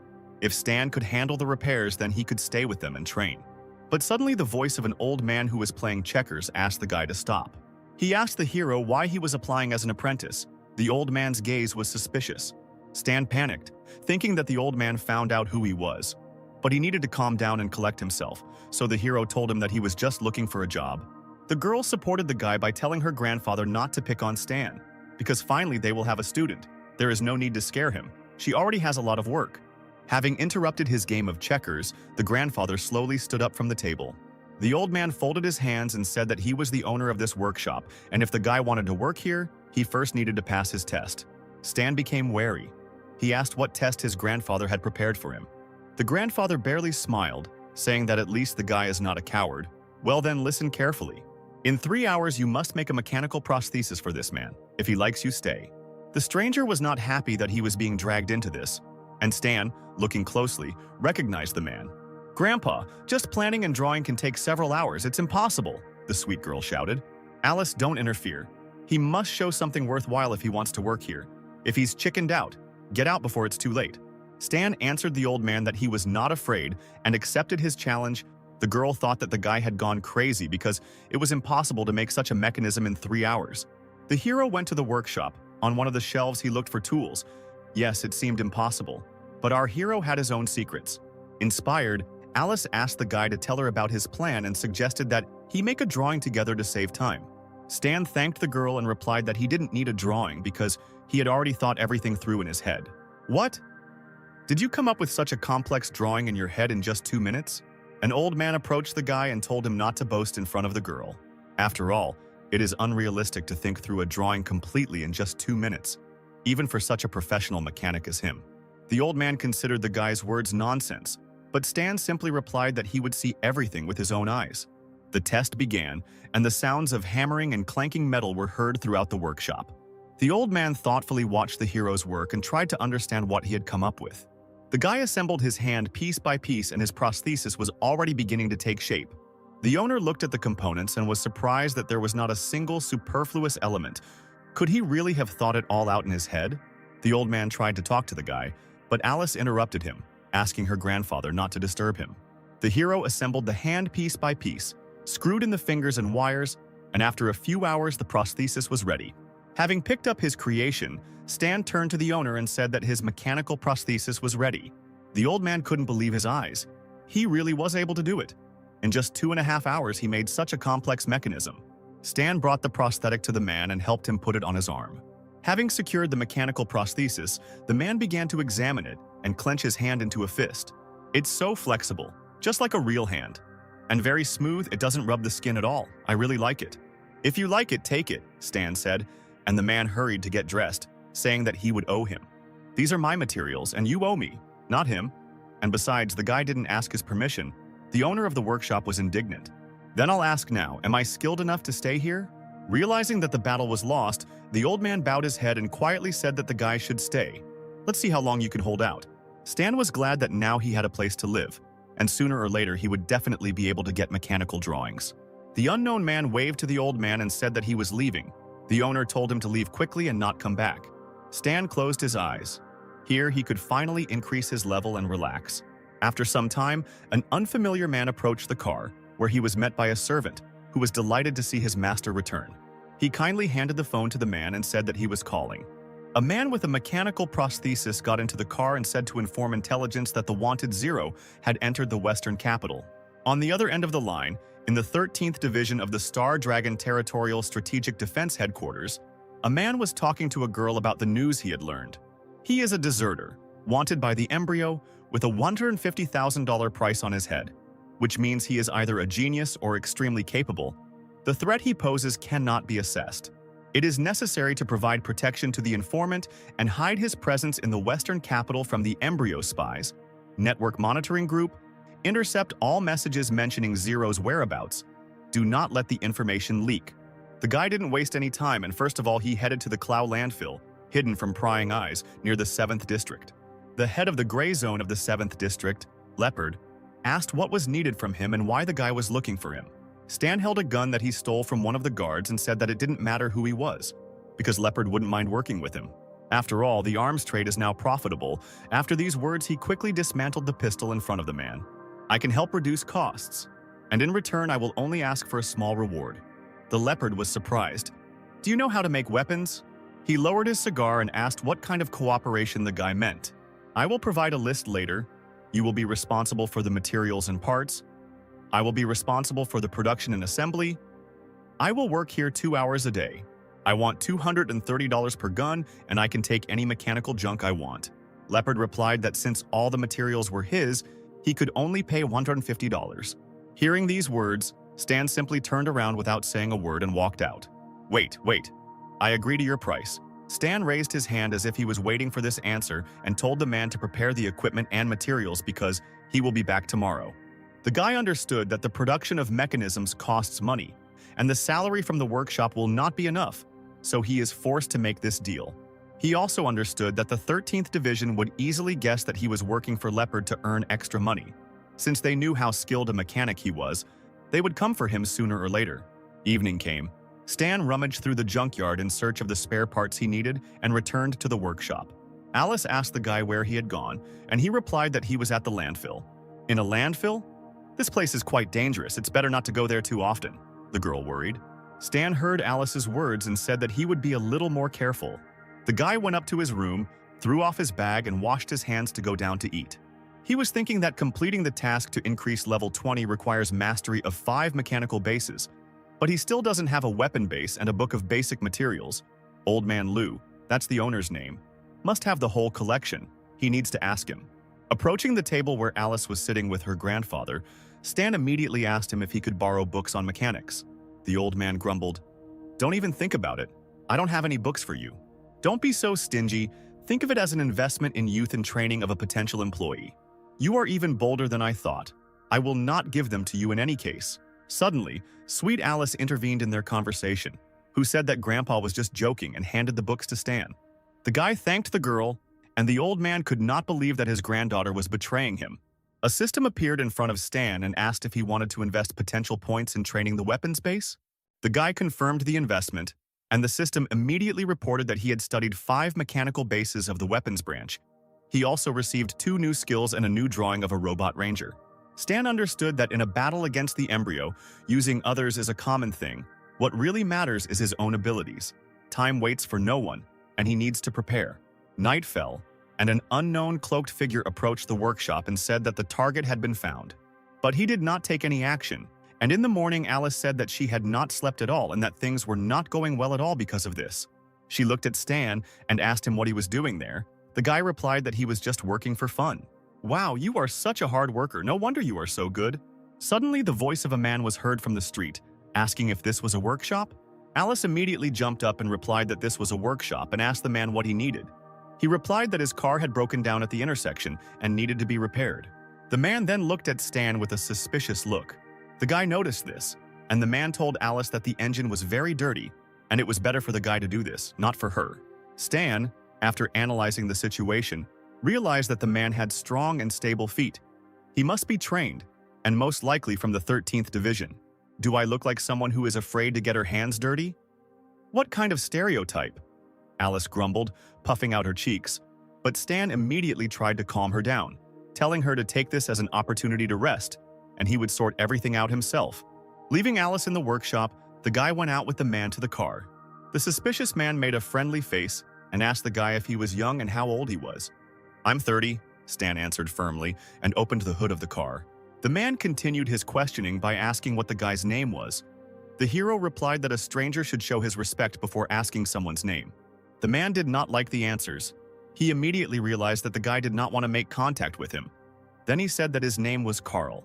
Stan put on a straight face and said that it was a good name, but Carl misunderstood him because he was waiting for a cigarette. Stan's rudeness began to strain the man, but he held on with all his might. He handed the guy a cigarette and then he replied that his name was Stan. Carl smiled when he recognized the guy's name and assumed that he was not local. He asked where Stan had come from, but at that moment the guy suddenly slammed the hood and said that he had fixed everything. The hydraulic pipe in the car broke, But he got it done. It all cost $9. Okay. You're a pretty bright guy. Where did you study? I'm self-taught, Stan answered. There was tension in the air. Carl slowly took out his wallet. He tried to ask again where the guy came from. I came from the village. Do you expect me to give you a discount if we are from the same place? Carl took out the money and gave it to the guy, never getting the answers he needed. Stan said that apparently his wallet was in the deepest pocket he had ever seen. It seemed like Carl was taking forever to get it out. The disappointed stranger silently got into his car and drove away. While he was driving, he dialed someone's number on the phone. Having reached him, he said that preliminary observations showed that the target is a mechanic, whose danger has not been established at the moment. It is only known that the target calls himself Stan. The voice asked what analysis of the target's personality? Carl replied that the guy was rude. All day long, the work in the workshop went on as usual, and Alice sent out yet more satisfied clients. She excitedly told Stan that customers keep coming to their store. If this continues, they will soon be able to expand their business. She doesn't understand why. But several customers often ask her about the guy who works here. Stan replied that it was because he was doing a good job and wasn't trying to sell them a membership card. But they are all men, Alice said in surprise and looked at the guy with bewilderment. A little embarrassed, she told Stan not to worry. She would not treat him differently because of this. Upon hearing these words, the guy replied that this was not what she thought. Alice went to continue working, and Stan got up from his chair and thought that the girls were completely crazy these days. Returning to his invention, the hero has completed the last element, and now all that remains is to assemble the robot. After a couple of hours, he completed the robot ranger. Its legs were like the tracks of a tank. Its torso was made of strong metal, and it had machine guns instead of arms. Stan appreciated his creation and decided that he would call it Ranger 1.0. Suddenly, a system appeared in front of him, which notified him of a new strange task. It said that some people were aiming to get a reward for the guy's head. Stan didn't see them, but they were hostile. The guy needed to escape from them. How can there be a pursuit of me if the Western capital is carefully guarded? Was this really something the 13th Division planned to see how strong I was? He accepted the task and began to prepare, by which time it was already getting dark outside. After getting dressed and hiding his invention, Stan told Alice that he needed to go away and wanted to take a day off. The cute girl looked at the guy, who had a cold look as if he was planning something. If you have problems, I can help you, Alice said. Stan reassured her, telling her that he was fine and not to worry about him. The hero left the workshop and headed to the landfill. He was watched by unknown guys who were surprised that this guy was worth $1 million, because he looks like an ordinary person. Then the guys got into the car and followed him, and the observers reported that the Stinging Bee Squad was pursuing the target. Having reached the landfill, Stan thought that if they fought in the city, they could harm ordinary people, and this is the place for a fight. He went into Leopard's house and said that he had come for materials. The Mafia told him that it was already dinner time and invited him to join. Stan realized that this was not a proposal, but an order, and agreed. The head of the underworld smiled maliciously.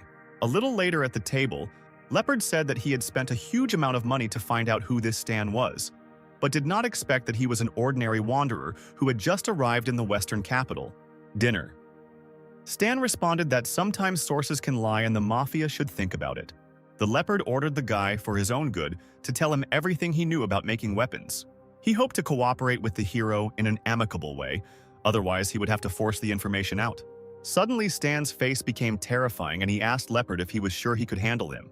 But the head of the bandits didn't even move his mustache, because the guy was just a wanderer and couldn't do anything to him. Stan said that apparently his source did not have all the information about him. He advised Leopard to open the dark side of the internet and see how much they were offering for this mechanic's head. The man grinned. Do you know how many idiots bluffed in front of me like that? The latter did not even receive a funeral. Reaching into his backpack, Stan asked if they were done talking.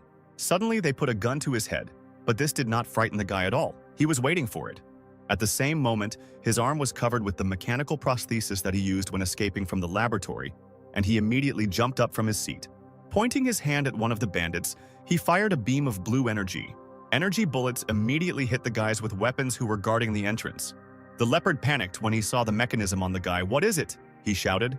The head immediately ordered all the bandits outside to quickly run here and kill the guy. One of the guards didn't understand why they all had to run there. This was just one guy who had to be dealt with by the people inside. But suddenly these bandits were hit by powerful bullets from rifles. It was not Stan, but a civilian organization of mercenaries. A squad of stinging bees who ordered no one to move, and then everything would end quickly.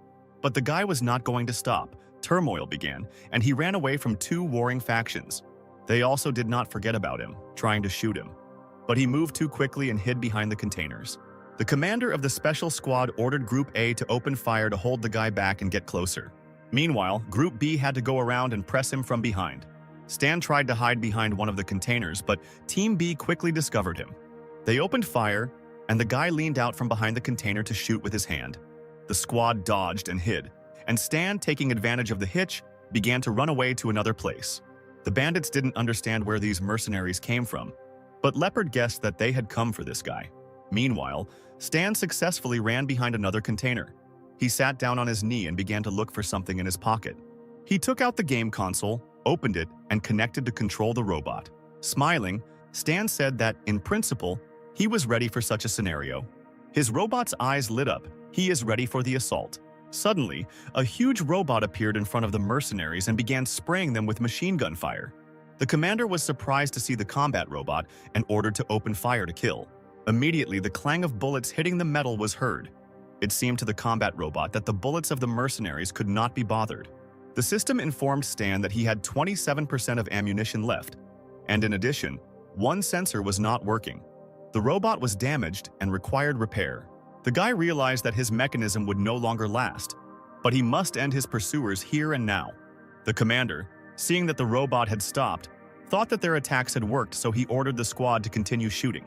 The Leopard noticed that this robot had turned the attention of the mercenaries to itself, so now they have an excellent chance to catch the guy. But Stan had a plan for this case. The system window lit up red and reported that the guy had launched the self-destruct system. The hero hid behind the container and covered his head with his hands. The robot stopped functioning. The mercenaries ran closer, but suddenly they noticed that something was wrong with it. There was a loud explosion that shook the entire area and scattered the mercenaries in different directions. The Leopard fell to the ground. He was shocked that Stan blew up the robot right in the city. Meanwhile, the man in the black car who was watching the battle began to swear. After all, his superiors requested a secret operation. Now it will be on all the front pages of the news. He needs to quickly get out of here.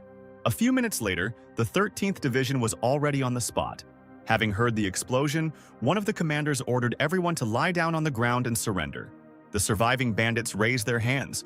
No one wanted to compete with the 13th Division. The Leopard was shocked that they came here. Stan couldn't tell the truth about his head then.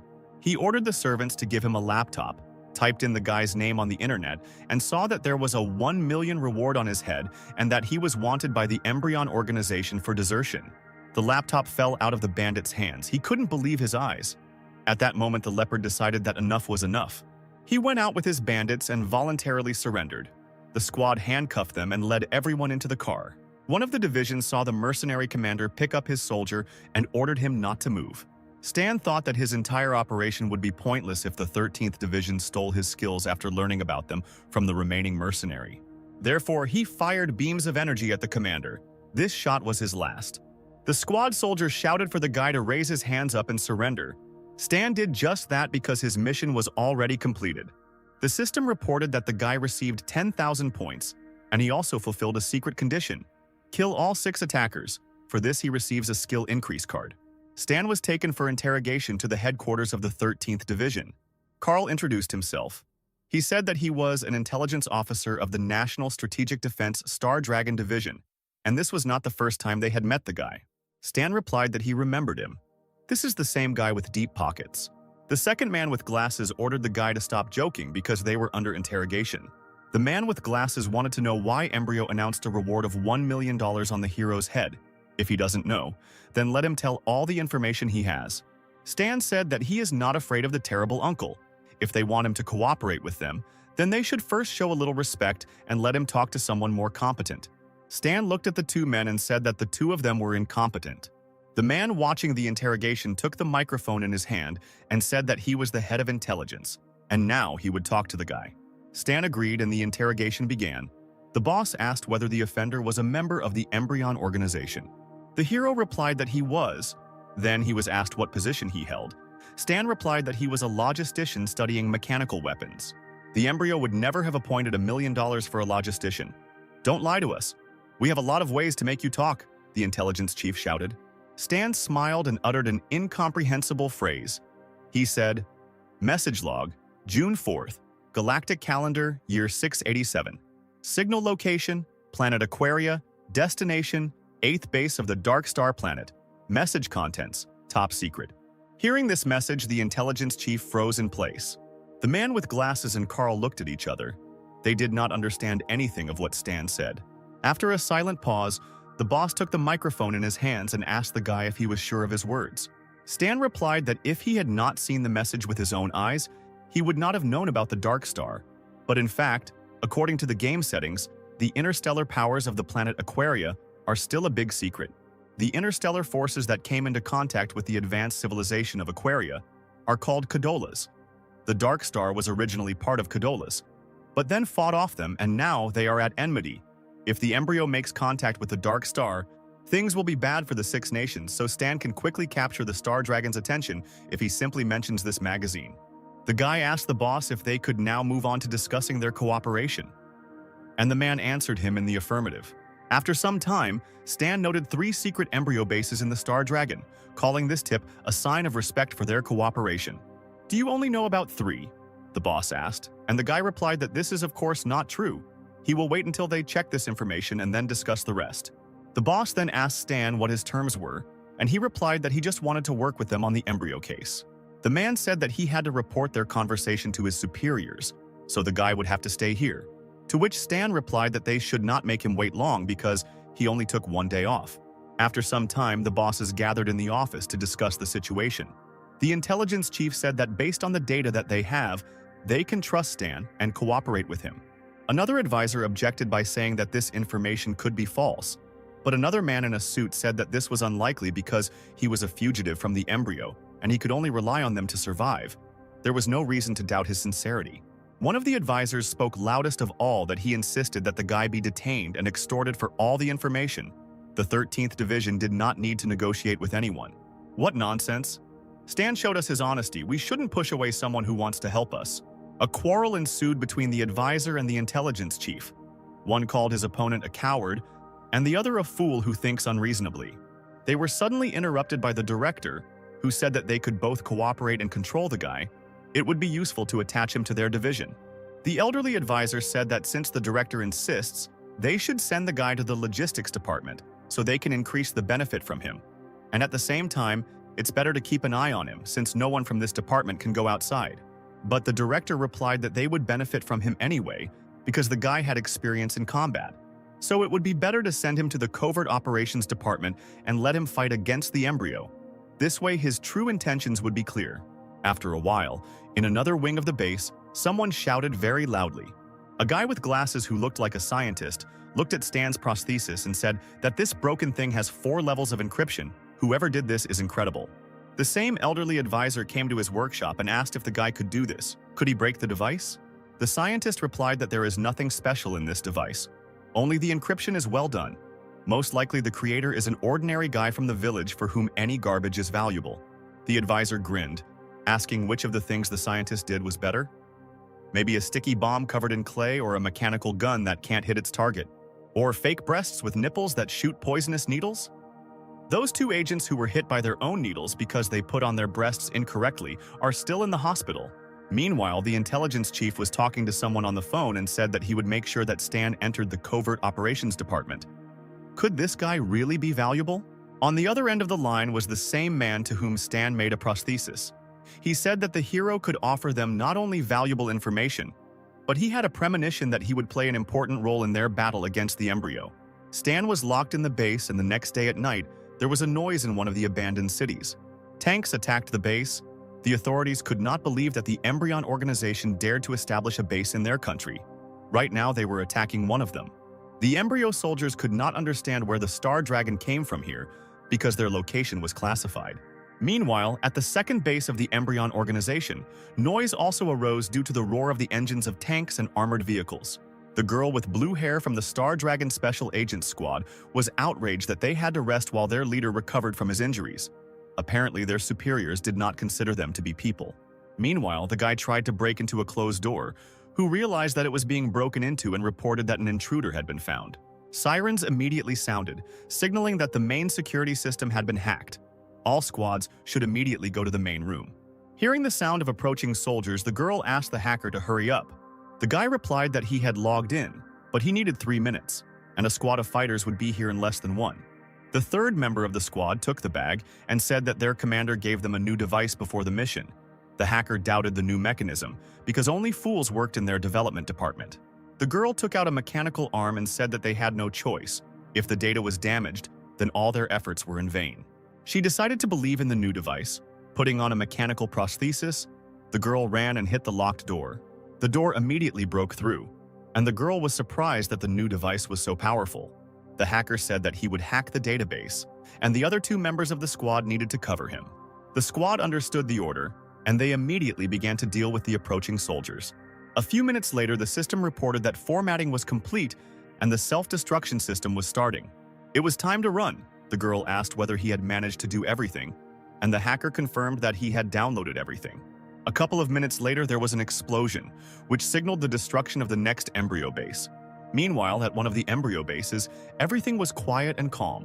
A man in a suit reported to the boss that the 45th base was destroyed by a star dragon. The head of the embryo couldn't believe his words. He asked how they knew about her. It is not yet known, perhaps it was Zero. But the leader disagreed with this statement. An ordinary test subject could not find out about something as secret as the location of the base. After dispatching the servant, the man placed his finger on a button that said it recognized the identity and would connect him to a personal line. A hologram of an unknown guy appeared in front of the leader, and he ordered him to secretly check everyone who had access to information about the location of the base, and immediately inform him if he found anything. It was time to cleanse the organization of rats. Meanwhile, the Special Star Dragon Squad reported on the completion of the task. The boss praised them because this time they received a lot of valuable information. He also said that they should return the hand to headquarters and asked if they liked the device. The girl with shining eyes answered with enthusiasm that thanks to her they were able to evacuate easily. She wanted to know what kind of genius made her. But, unfortunately, the man could not tell this. Then the girl asked if they would get it again, and he replied that it all depended on his superiors. Meanwhile, in the workshop where Stan once studied, one girl could not find a place for herself. Alice was worried that Stan had disappeared 3 days ago. Her grandfather advised her to be optimistic. Maybe he had died. Tears appeared in her eyes and she asked her grandfather to do a favor for her granddaughter and asked someone to help find him. Lou replied that when she stole his books, she didn't even think about the fact that he was her grandfather. If so, then I think I should sell all your wine that you hide under the floor in your bedroom. What are you talking about? Do you think your grandfather is so petty? If you just want to find him, then rely on me. After some time, the phone rang in the office of a man with a prosthetic arm. Old man asked what the guy's doing now. The man replied that everything was fine. He just wanted to work with them, that's all. Okay, send him back or my granddaughter will destroy my wine collection. The man replied that he couldn't because the rules don't allow it, but Lou reminded him that he makes the rules himself and let him send Stan back because he owes him for the last time. Closer to night, a tinted black car drove up to the workshop. The door opened and Stan calmly came out and headed into the workshop. At that same second, the formidable Alice pounced on him and asked where he was. They were actually very worried about him. You're not from this country. Something could have happened to you. We were about to call the police. Where the hell did you go? Stan got a little nervous and said he was just out for a walk. Alice grabbed him by the ear and asked if he could come up with a better excuse. The guy replied that he thought this excuse was not bad. Suddenly, Alice calmed down and said that she saw the news on TV yesterday about the shootout at the landfill. She was worried that something had happened to Stan. Stan was surprised that the girl was worried about him. He still needed to call her. Suddenly, their conversation was interrupted by the grandfather, who said that he thought that the guy would not return alive. It was a pity that he returned. Alice turned to Stan and said that she would buy him a phone so that they could always be in touch. But Stan suddenly took the phone out of his pocket and said that he already had it. Grandfather, looking at the device, said that it was a phone with a code from the 13th Division and asked if the guy had joined them. Stan replied that he was a very important suspect. The 13th Division gave it to him to track and contact him, so he must carry this phone around the clock. The old man grabbed the guy and said that he was a fool.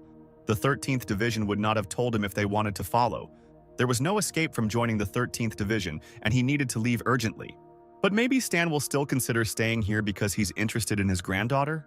Alice immediately became embarrassed and shouted that they had understood everything wrong. Old man Lou told Stan that he doesn't understand much about the feelings of young people. Not that Alice is a little girl. but the guy needs to try because Grandpa still wants to hold his great-grandchildren in his arms. Listening to these words, the sweet beauty burned with shame.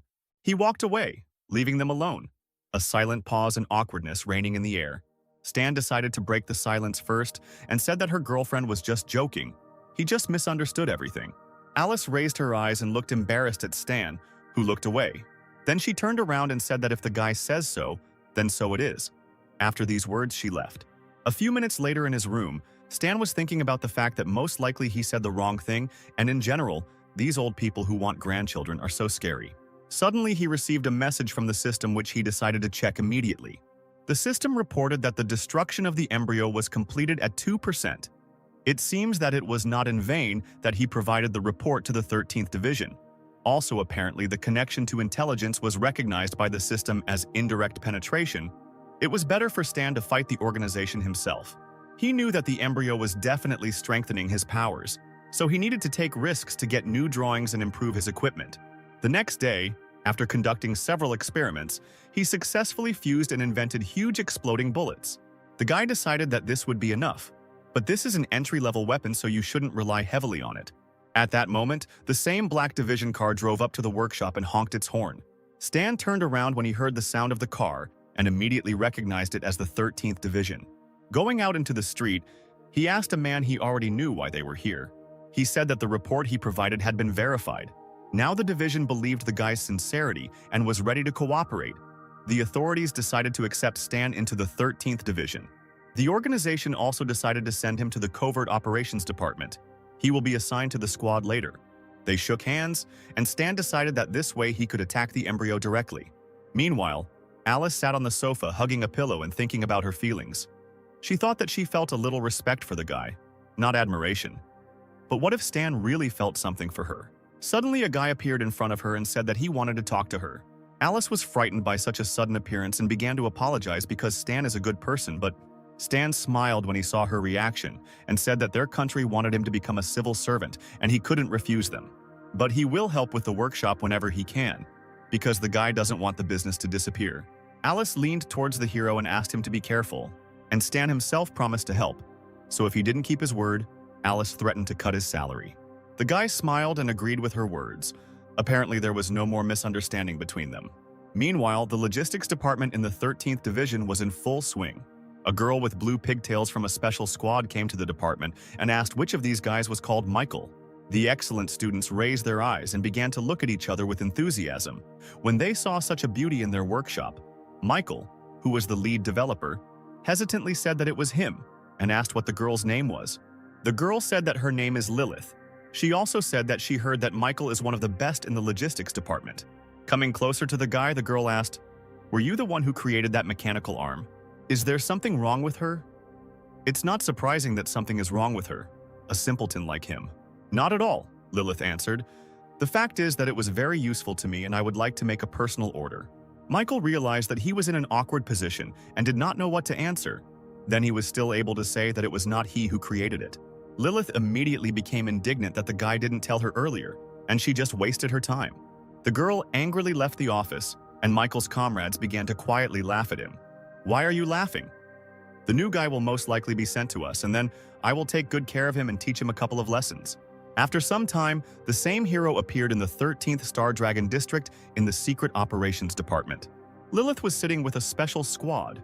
When she saw the guy, she assumed that he was the one whom the director had personally assigned to their squad. The guy introduced himself as Stan and told the guys that he was their new mechanic. The guy in safety glasses with green hair introduces himself as Harry, and he is the hacker of this squad. A taciturn and gloomy guy with a scar on his cheek briefly introduced himself as John. He was a sniper. Lilith asked why the guy needs a mask on his face. Is he really hiding his face because he doesn't trust them? To which Stan replied that his identity is confidential. The girl became thoughtful, a mechanic, a confidential person. It turns out that Stan created that hand. The guy confirmed the girl's guess and asked how she knew. But she quickly approached the guy, put her hand on his shoulder, and immediately asked if he could create another such hand for her. Stan said that he could only if it was at her expense. The girl immediately called him a redneck, and the guy replied that he didn't even know her name. The beauty with blue pigtails introduced herself as Lilith, and she is the close combat of their squad. Stan asked how many of them were in the squad. Lilith said that there were only 4 people. Their captain was now in the hospital, and he was a master of fist fighting. Hearing that the captain was in the hospital, the hero assumed that their squad was being assigned the most difficult and dangerous missions. But this was not so. Lilith said that he was in the hospital because he was poisoned. Suddenly, their acquaintance was interrupted by the sound of a notification. Hacker. Harry immediately sat down at the computer and saw that despite the addition of a newcomer, management gave them a new task. They needed to catch a black spider hiding in the western capital. Lilith recognized this name. It was a bounty hunter who left their agents for the last time by blowing up 2 streets. At that moment, a system window appeared in front of Stan with the task of destroying the black spider. John asked when they were leaving. The girl said that there was no need to rush. The intelligence department had already discovered his location. They would leave at night. The detachment went to rest, and closer to night, they arrived at the place indicated by reconnaissance. Harry told Stan that since this was his first task, he would monitor the area. The guy would be the eyes and ears of the squad. His task was to report all the information he received. The hero understood his task. It should be easy, but he wanted to kill monsters. The operation began. The squad went to take their positions, and Stan watched the situation. Sniper John pointed his rifle at the building. Lilith, ready for battle, said that the building ahead was the hideout of a black spider. He is on the 3rd floor and is most likely very careful, not making a sound. But suddenly Stan said that there was no need for caution because the black spider had already discovered them. Lilith was surprised and asked the guy how he knew this. Meanwhile, a dark figure of a man appeared above the special squad, standing on the roof of the house and watching them. At this moment, fire was immediately opened on the squad, but they were successfully able to evade. Lilith confirmed Stan's words. Now she sees that they really found them. A squad of men in masks and bulletproof vests ran towards them. All of them were armed with machine guns. Harry panicked. For some reason, the information from intelligence turned out to be false. The black spider was not alone here. A battle ensued. John and Harry tried to shoot back from the enemies, and Lilith immediately knocked out those who came closer. All this was observed by a spider, who laughed at the fact that the dogs of the 13th Division dared to come here. An impressive big guy with a spider tattoo on his face said that since these kids decided to raise their paws on him, he would tear them off. The criminal ordered his subordinates to kill them, but Lilith called them simply a disgrace. The girl reached for her sword and told the guys that she was leaving these pawns on them. And in the meantime, she will take care of their goal personally. Like a cat, Lilith quickly jumped and covered a huge distance in a couple of seconds. At great speed, she flew towards the criminal, waving her sword. But the spider easily dodged it by simply jumping away. The man told the girl that he respected her courage, but would finish her off quickly. Such impudent confidence angered Lilith. The black spider said goodbye to the beauty and fired a burst at her from a machine gun. But Lilith was still as fast and graceful, as if she were a cat, bending and dodging bullets. The girl quickly landed near the enemy, and the black spider ran out of ammunition. The man had long ago realized that the girl was good in close combat and fist fighting, and the fight would not be easy. Lilith tried to attack him with a sword, but the man defended himself with his machine gun, blocking the attack. The girl immediately realized that her opponent was bad in close combat. This was her chance to win. She jumped and brought the sword to the head of the black spider, bidding farewell to this old man. Then the girl suddenly pressed the lever on the hilt of the sword. The blade immediately lengthened and cut straight into the man's neck. He fell to his knees, holding his neck. The criminal could not believe that this knife had become longer, but he suddenly laughed and said that this was not enough to kill him. Saying that she could not kill him, the black spider began to choke on its own blood, which was gushing from its neck. Ultimately, he fell dead, and Lilith told Stan that he had made an excellent blade for her. However, Stan advised the girl not to let her guard down because the black spider was still alive. It can't be. He's definitely dead. Look at his face. There's not a drop of life in his eyes. He is a Superman, and his strength is not so simple. Take off the mask from defeated enemies, and you will see everything for yourself. Lilith returned to the squad, which was looking at the cut and killed black spider fighters. The girl began to mock. Newbie, I understand you want to prove yourself, but I know everything better than you. However, John was cautious and therefore decided to follow Stan's advice and check everything himself. Taking off his mask, he saw the mark of a black spider on a man. But was it really a man? John immediately fired a sniper rifle at the corpse. Stan told the guys to rip their heads off as quickly as possible. They began to take off their masks and realized in horror that all these people who were attacking them were without faces. Stan continued to monitor the situation with the help of drones. He directed the squad, protecting them from danger. The guy gave out instructions. One dead man clockwise, tear off his head, the second at 4 o'clock. The squad continued to destroy the monsters by shooting them in the heads or tearing them off. This is the only way to defeat unknown creatures. In the end, they killed all but one. John asked what to do with him, and Stan sharply shouted that they should not kill him. A zombie-like monster ran towards them, and the hero told the fighters to break his arms and legs. The creature with the spider tattoo said that they couldn't kill him.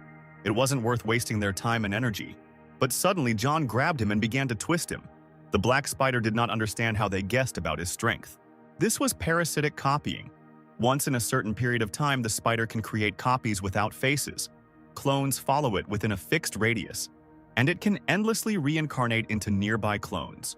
There are only 10 here, and he hid the rest all over the world. The black spider couldn't believe it.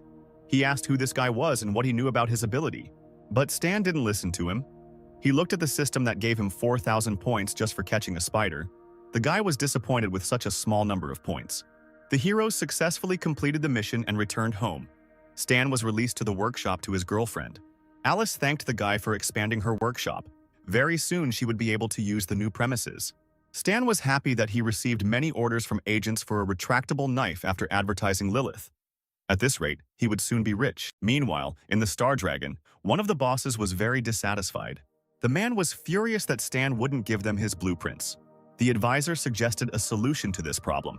You just need to find someone who will sell this retractable knife, and they themselves can copy its drawing. The authorities decided to do so, and the next day sent a messenger to the Secret Service Department. A friendly guy asked the guys to sell him one of the knives that Stan made. The formidable Lilith said that the guy might not even dream about it. Everyone knows that even if they just copy the drawing, they can't do that to people. After these words, the people from the secret department turned around and began to leave. The messenger begged them to stop. They can't do it themselves, they want to steal it. They'd be ashamed. We won't sell it at any price.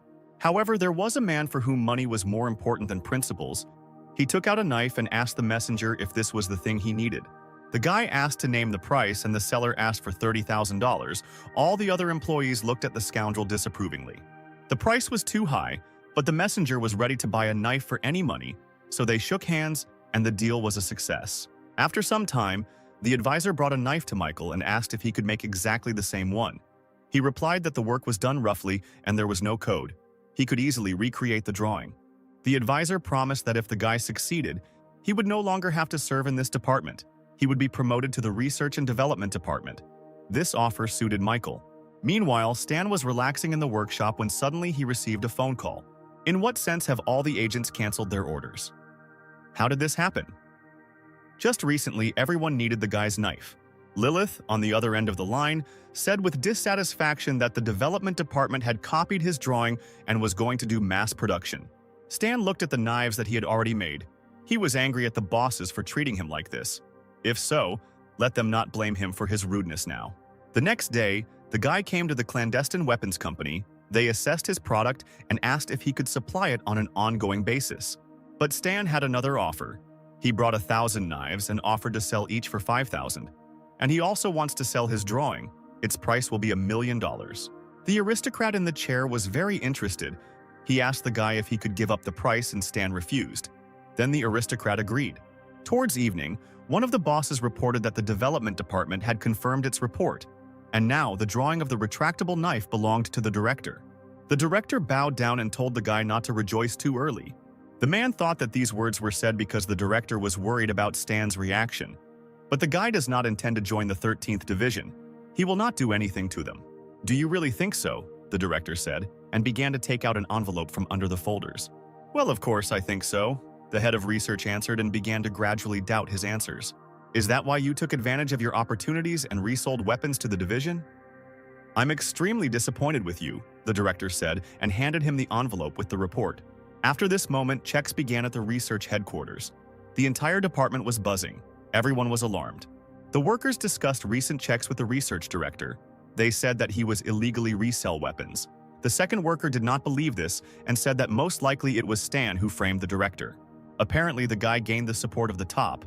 After these words, the guys fell silent because Stan himself was coming here.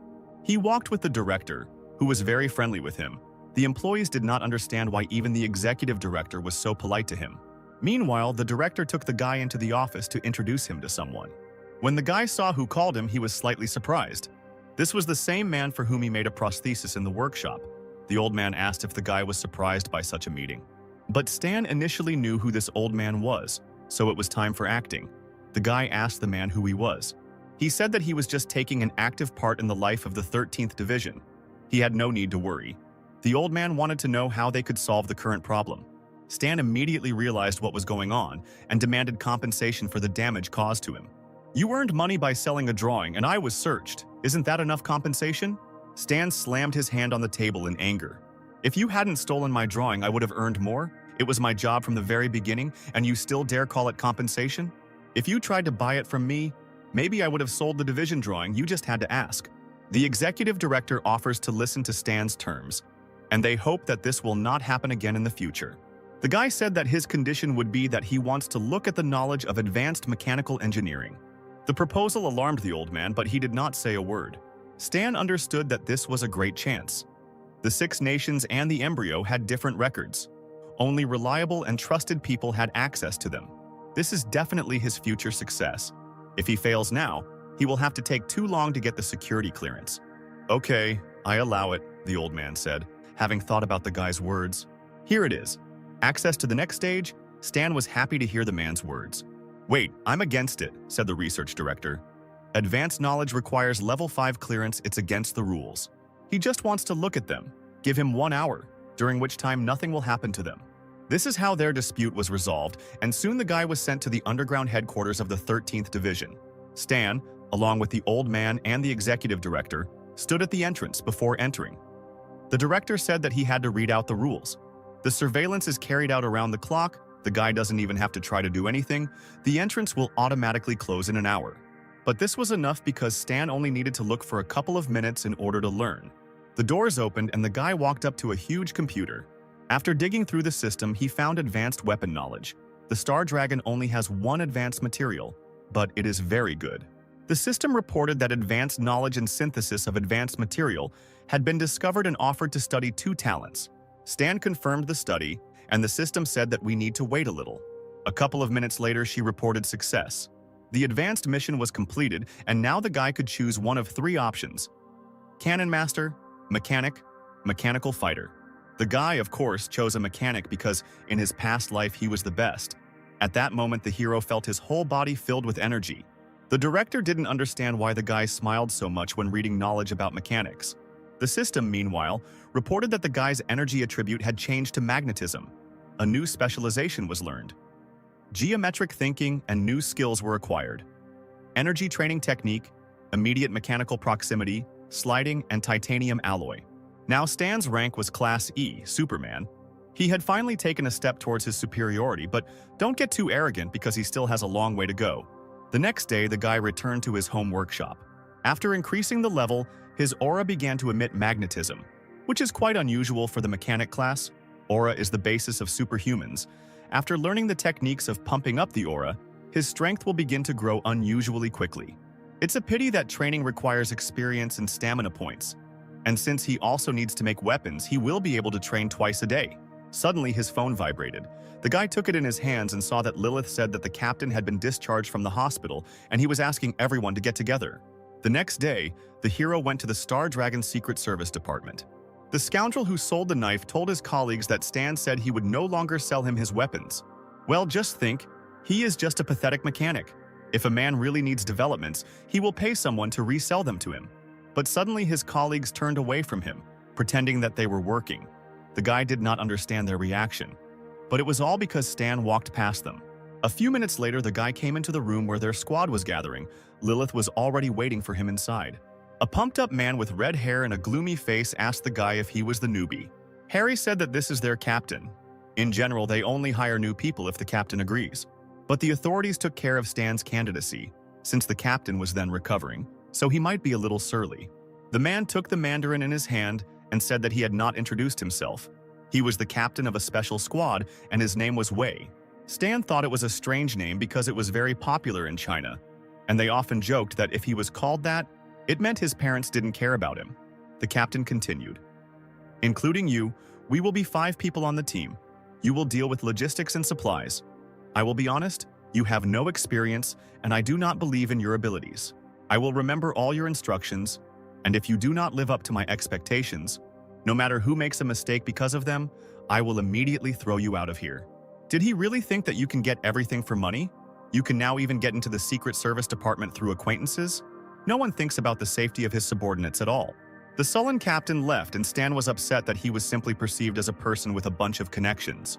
Suddenly, a notification came on the laptop and Harry noticed it. He sat down to check what was there and said that they had an urgent mission. The authorities wanted them to leave immediately.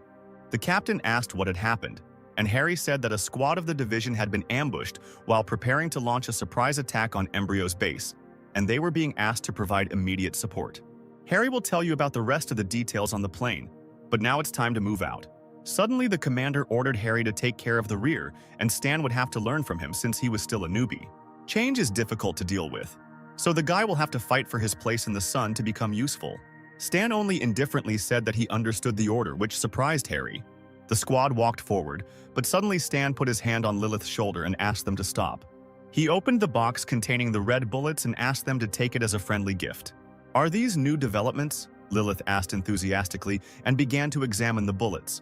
Stan confirmed her guess, but asked not to use them too much for now. The system notified the guy about the start of a Class E mission. He needs to help a secret operations squad pursued by the enemy. His role is to help the team complete the mission. Reward: 8,000 experience points. Harry decided to support the guy and said that their captain was not at all against him or anything like that. There was no need to take his words to heart. Meanwhile, military vehicles were driving at full speed in the desert. One of the members of the 13th Division looked into the broken mirror and saw how the chase continued after them. Where were the reinforcements? But a special squad was already moving forward. John and an unknown person in an iron suit jumped from the helicopter. The special squad landed successfully, and the robot's voice told the soldier to calm down. We pressed the button and his Iron Man suit mask opened. "No need to worry, help has already arrived. The meeting point is 3 kilometers away on a hill. Their goal is to stop the enemy and successfully rescue the squad. Harry has already sent them the coordinates." Stan looked at the screen and was surprised that they had a prototype of an armored combat suit. This is the only one of the basic copies in Aquaria version 1.0. The soldiers prepared for battle. Wei and the soldiers watched on the hill as a truck was moving towards them. As soon as the vehicles approached a sufficient distance, the commander raised his hand and ordered to open fire. Dozens of machine guns opened fire on the enemy, and a barrage of bullets rained down on the convoy. The commander did not stand aside. Putting on his helmet, he took a heavy machine gun and also opened fire. John, using his armor-piercing sniper rifle, aimed at the tires of the trucks to immobilize them. The convoy of black cars that were pursuing the friendly truck began to slow down and stop. A barrage of fire helped the truck break away from the pursuit. The soldier driving the car looked in the mirror and saw the enemy moving away. He was glad that the squad had arrived on time. Having approached our special detachment of fighters, the soldier looked out of the truck and said that there were too many opponents and they needed to retreat urgently. At that same second, the fighters heard the noise of the blades of a helicopter approaching them. Wei raised his head into the sky and saw an unfamiliar girl with red hair sitting in the helicopter. Instantly, a furious attack fell on the squad. The commander jumped to the truck and shouted to the soldiers, "Take cover!" By somersaults, he tried to dodge an attack that looked like tongues of furious flame. The fighters of the special squad managed to hide behind the cars, but the soldiers were less fortunate. They were subjected to a psychological attack, and at that moment, Wei realized that they were being attacked by superhumans. It was hell. She used her power to attack. Tongues of flame enveloped her body and she had a mark like a snake on her forehead. Harry was shocked by what he saw, but Stan immediately recognized the girl and snatched the headphones from his friend. Having assumed command, he said that the girl was the combat commander of the Embryo detachment. "You need to retreat immediately." Wei was surprised when he heard Stan's voice and did not understand what the guy was doing and why he took command over himself. However, he looked at the soldiers of his squad and was surprised how they immediately obeyed the guy's order. But Hell was not going to just let the witnesses go and was already approaching the fighters. The commander of the combat squad was too fast, and her first target was Lilith. Hell immediately tried to attack her with her foot, but the girl blocked with her hands and defended herself. Lilith then tried to counterattack by raising her leg in the air and pointing it towards the enemy. However, Hell was not simple. She deftly dodged. Lilith was surprised that this girl was so good at fist fighting. But before she had time to come to her senses, Hell immediately attacked her in the face, breaking her lip with the help of her power, which enveloped her fist. Coughing up blood, Lilith thought that the difference between them was too great. Even close combat would not give her a big advantage, and she would lose in any case. Hell, meanwhile, was preparing a new attack for her rival, gathering a scarlet aura in her hand. The psychic attack hit Lilith without any problems, and she fell exhausted to the ground. With difficulty getting up from her knees, Lilith prayed to Stan that he would quickly come up with something. Otherwise, they would end. Stan told Lilith to look for an opportunity to use her mechanical arm. And when the enemy briefly opened up, John should shoot Hell. The fighting beauty followed the guy's order and took out a device from her pocket that activated a mechanical arm. John, meanwhile, knelt down, loaded his rifle, and prepared to attack. He held Hell's face at gunpoint and was ready to shoot at any moment. The main thing was to wait for that moment. Hell saw a familiar mechanical hand and stopped for a second. Lilith took advantage of this moment and attacked her. The force of the blow was high, but Hell had difficulty trying to restrain this device. Then she asked Lilith what kind of relationship she had with Zero. Zero? Who is Zero? Lilith asked her. John considered this moment the most successful and pulled the trigger. A shot rang out, and Hell tried to react to the sudden attack by creating a scarlet shield around herself. Realizing that the sniper was targeting her spot, she immediately flew away to a safe distance. Hell analyzed the situation and held on to her hand, which was nevertheless hit by a sniper's bullet. Stan immediately ordered Wei to take Lilith and run, to take advantage of the enemy's retreat. The commander in the iron suit understood the order and ran towards the girl. Lilith could barely stand on her feet. Wei picked her up and put her on his back to save her. The soldier who was in the very truck that they had to save shouted to the squad to get into their car. While the squad climbed into the transport, Wei thought that the enemy's vehicles were slower than theirs, and besides, the superhumans were injured. Now they would not be able to pursue them. If the whole squad can reach the plane, then consider the mission successfully completed. When they were in the car, Wei took off his helmet and breathed a sigh of relief. The worst was over. But they forgot about something, and Stan radioed for them to look up. The enemies still have a helicopter that is chasing them and can destroy the car at any moment. The helicopter was directly above the car, which was trying to leave at maximum speed. At that moment, the air transport attacked the enemy, firing 2 missiles at the truck. The large vehicle was unable to evade the attack, and the explosive force of the missiles threw its rear end into the air. Trying to hold on to something, Wei shouted at John to shoot them quickly. The sniper replied that he had run out of armored bullets and ordinary cartridges would not be able to penetrate the target. The helicopter is already targeting the truck. Are they really all gonna die here? But then they were interrupted by Stan, who asked if they had forgotten about his gift. Indeed, before the mission, he gave them a box with red cartridges. The squad remembered them and opened it. Having loaded the cartridges into the clip, John decided to try them on a helicopter. The muzzle of John's sniper rifle came out of the truck window, and he took aim at the enemy. One armor-piercing shot and the helicopter circling above them immediately began to sparkle. The air transport instantly caught fire, and no longer posing a threat to the fighters, began to move away. The soldier who was driving was surprised that the enemies got scared and ran away. Harry said that their plane was already in place, and John, meanwhile, asked into the radio, what kind of bullets were they that could even penetrate an armored helicopter? Where did Stan get them? But the guy didn't hear him. He looked at the system window, which reported that the task was successfully completed, and he received 8,000 experience points. Meanwhile, Hell, observing the downed helicopter, radioed that they were on the trail of Zero. The mission ended, and our heroes calmly arrived at headquarters along with the rescued squad.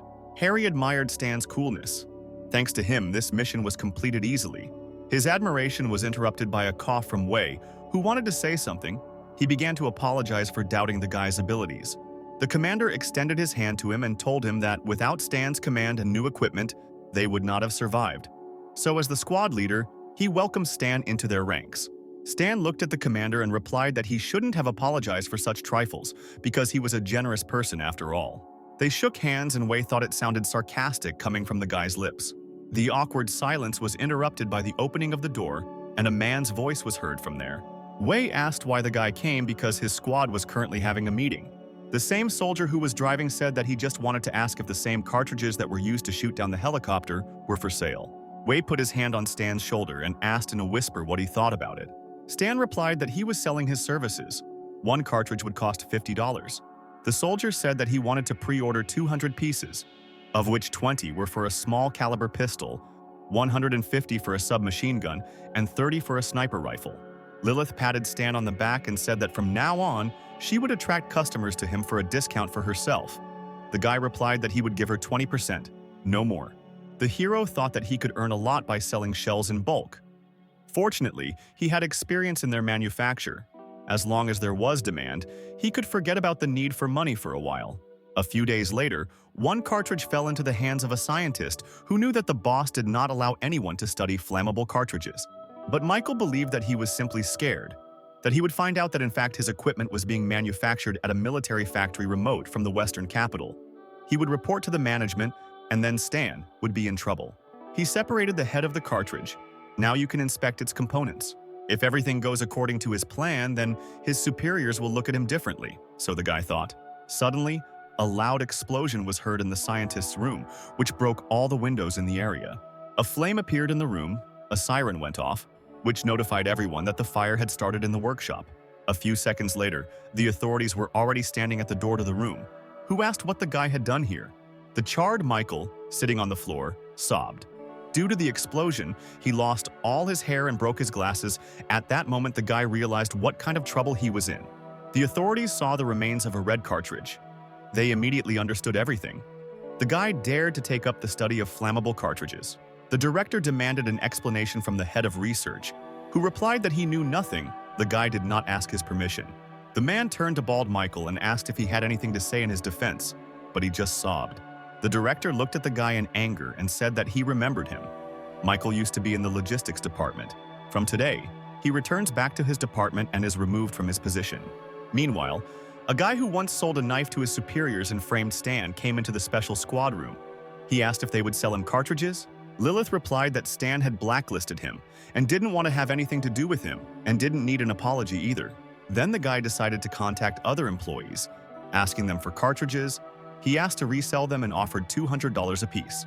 But his comrades waved him off and said that they would not sell him cartridges. Another employee said that selling him cartridges would be tantamount to insulting Stan, which is not worth any money because who knows how many inventions he has hidden there.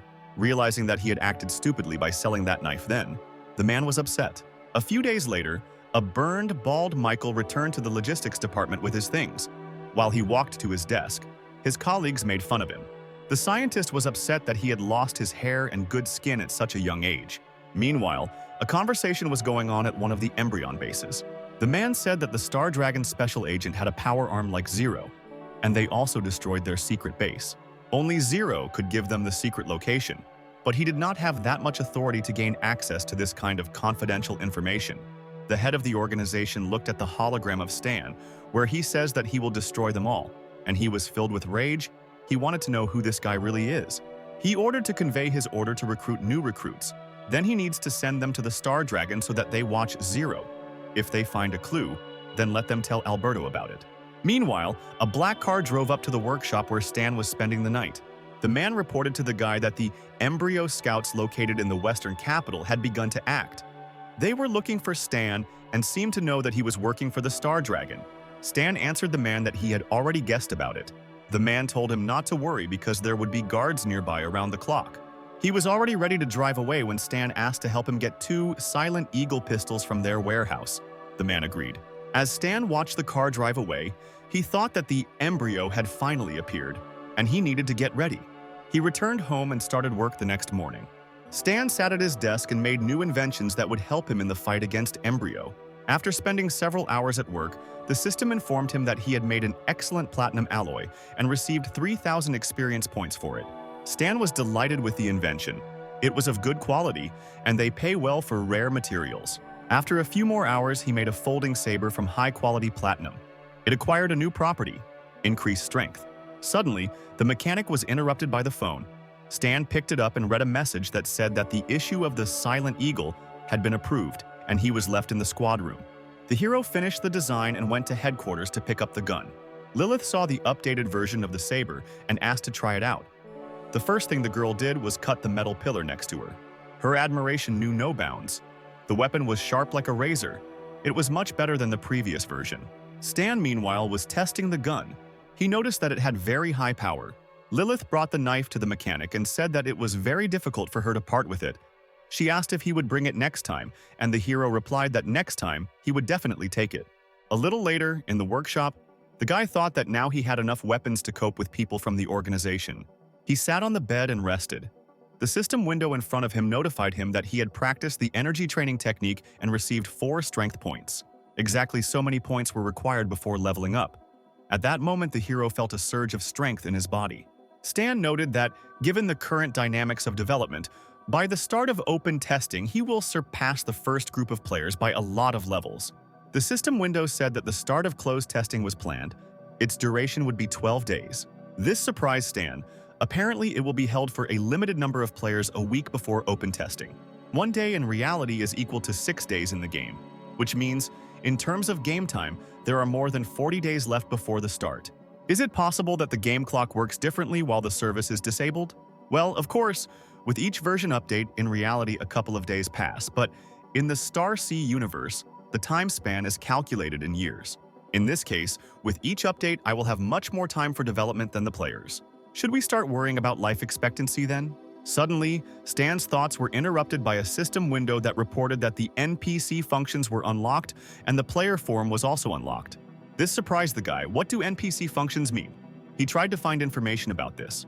But the player's forum might come in handy, so Stan decided to register on it.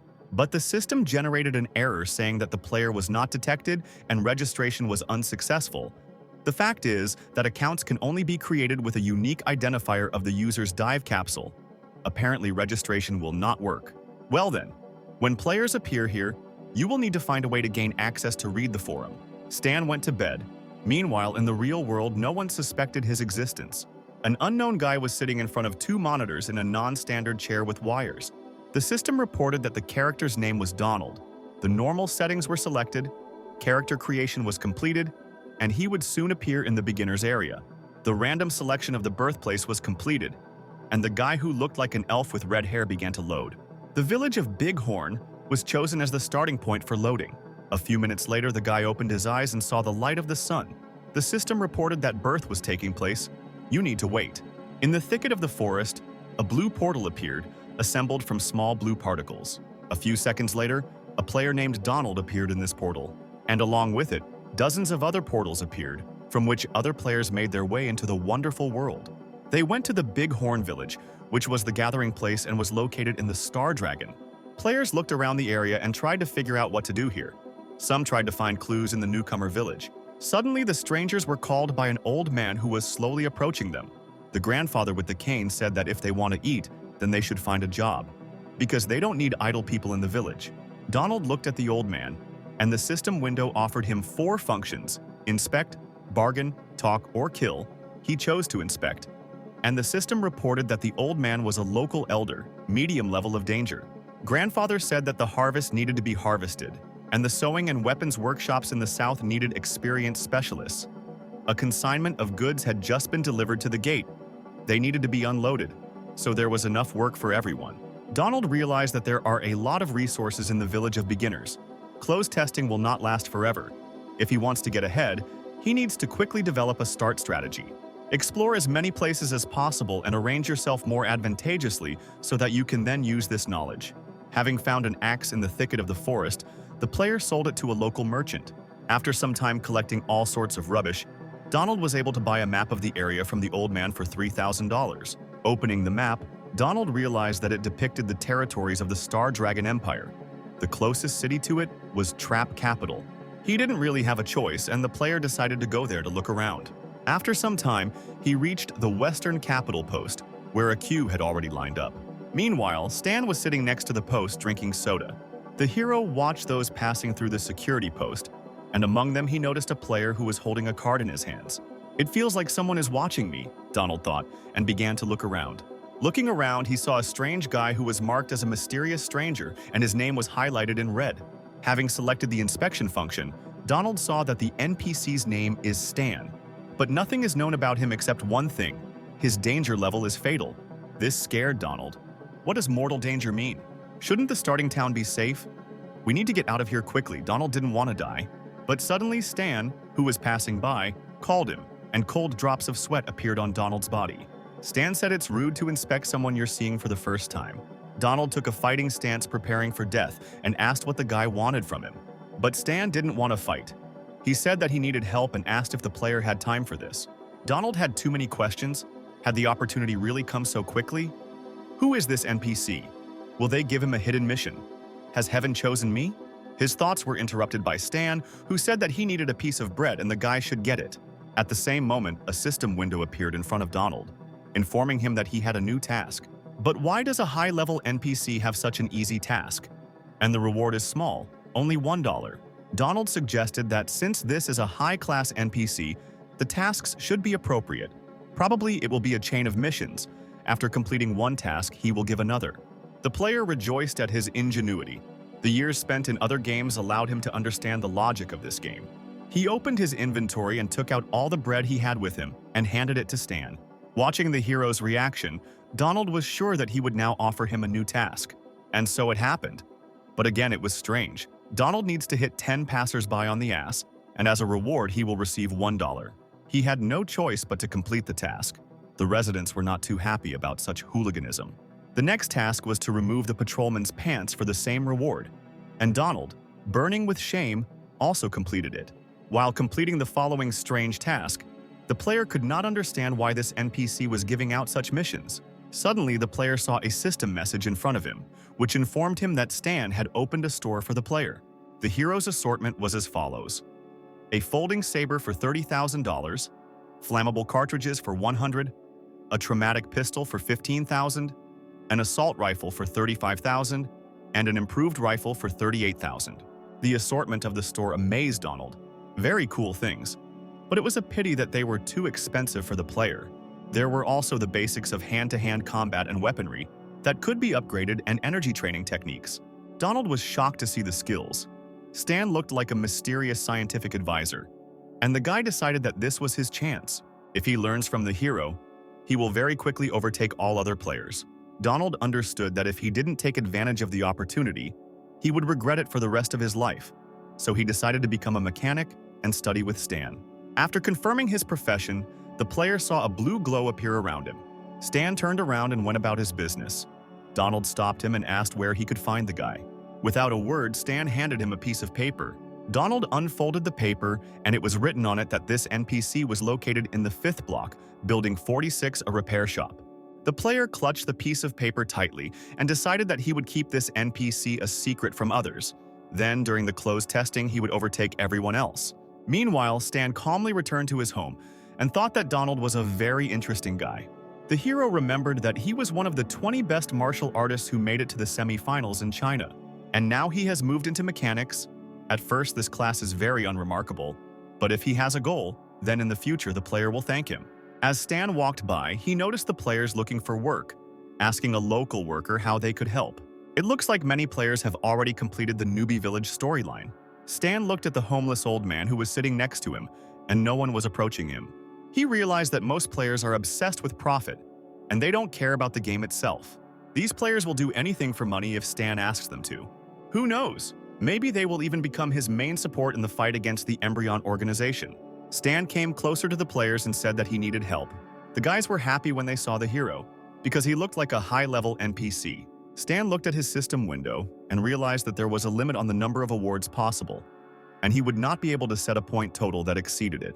Just as he will not be able to independently determine the limit, so he cannot now offer a task to destroy the embryo organization. We need to find a way to increase it, and in the meantime, the players are already tired of waiting for Stan to offer them a task. The hero pressed a couple of buttons, and the players had a task, but they were not happy with it. They had to get a piece of bread for $1. Disappointed in Stan, the players decided to continue carrying bricks rather than waste time on this guy. Then the hero decided to worsen his relationship with these players. Does refusing a task really ruin a relationship? Such a stingy NPC, the players expressed dissatisfaction. After some time, there was a heated discussion in the workshop. Alice didn't understand why this guy was following Stan. She considered him a good person and asked the hero to give him a chance. Stan, meanwhile, told Donald to go outside and pretend to see seaweed swaying for 10 minutes. While Donald was completing the task, he read that the Kin of the Gods Guild pays well, and Stan, meanwhile, noticed that the guy went to read the forum. Donald then said that he would like to find Zero to make money. Having connected to the guy's system, Stan immediately began to look for any news about his identity. And among the pile of garbage, he found one interesting one that said that the first-class B task had appeared in the game. I remember the first Class B assignment appeared after open testing. Why was it issued now? Having opened the news, the hero read that the first task of Class B was called Study of Zero. You need to provide any valuable information, and then each player will receive a monetary reward.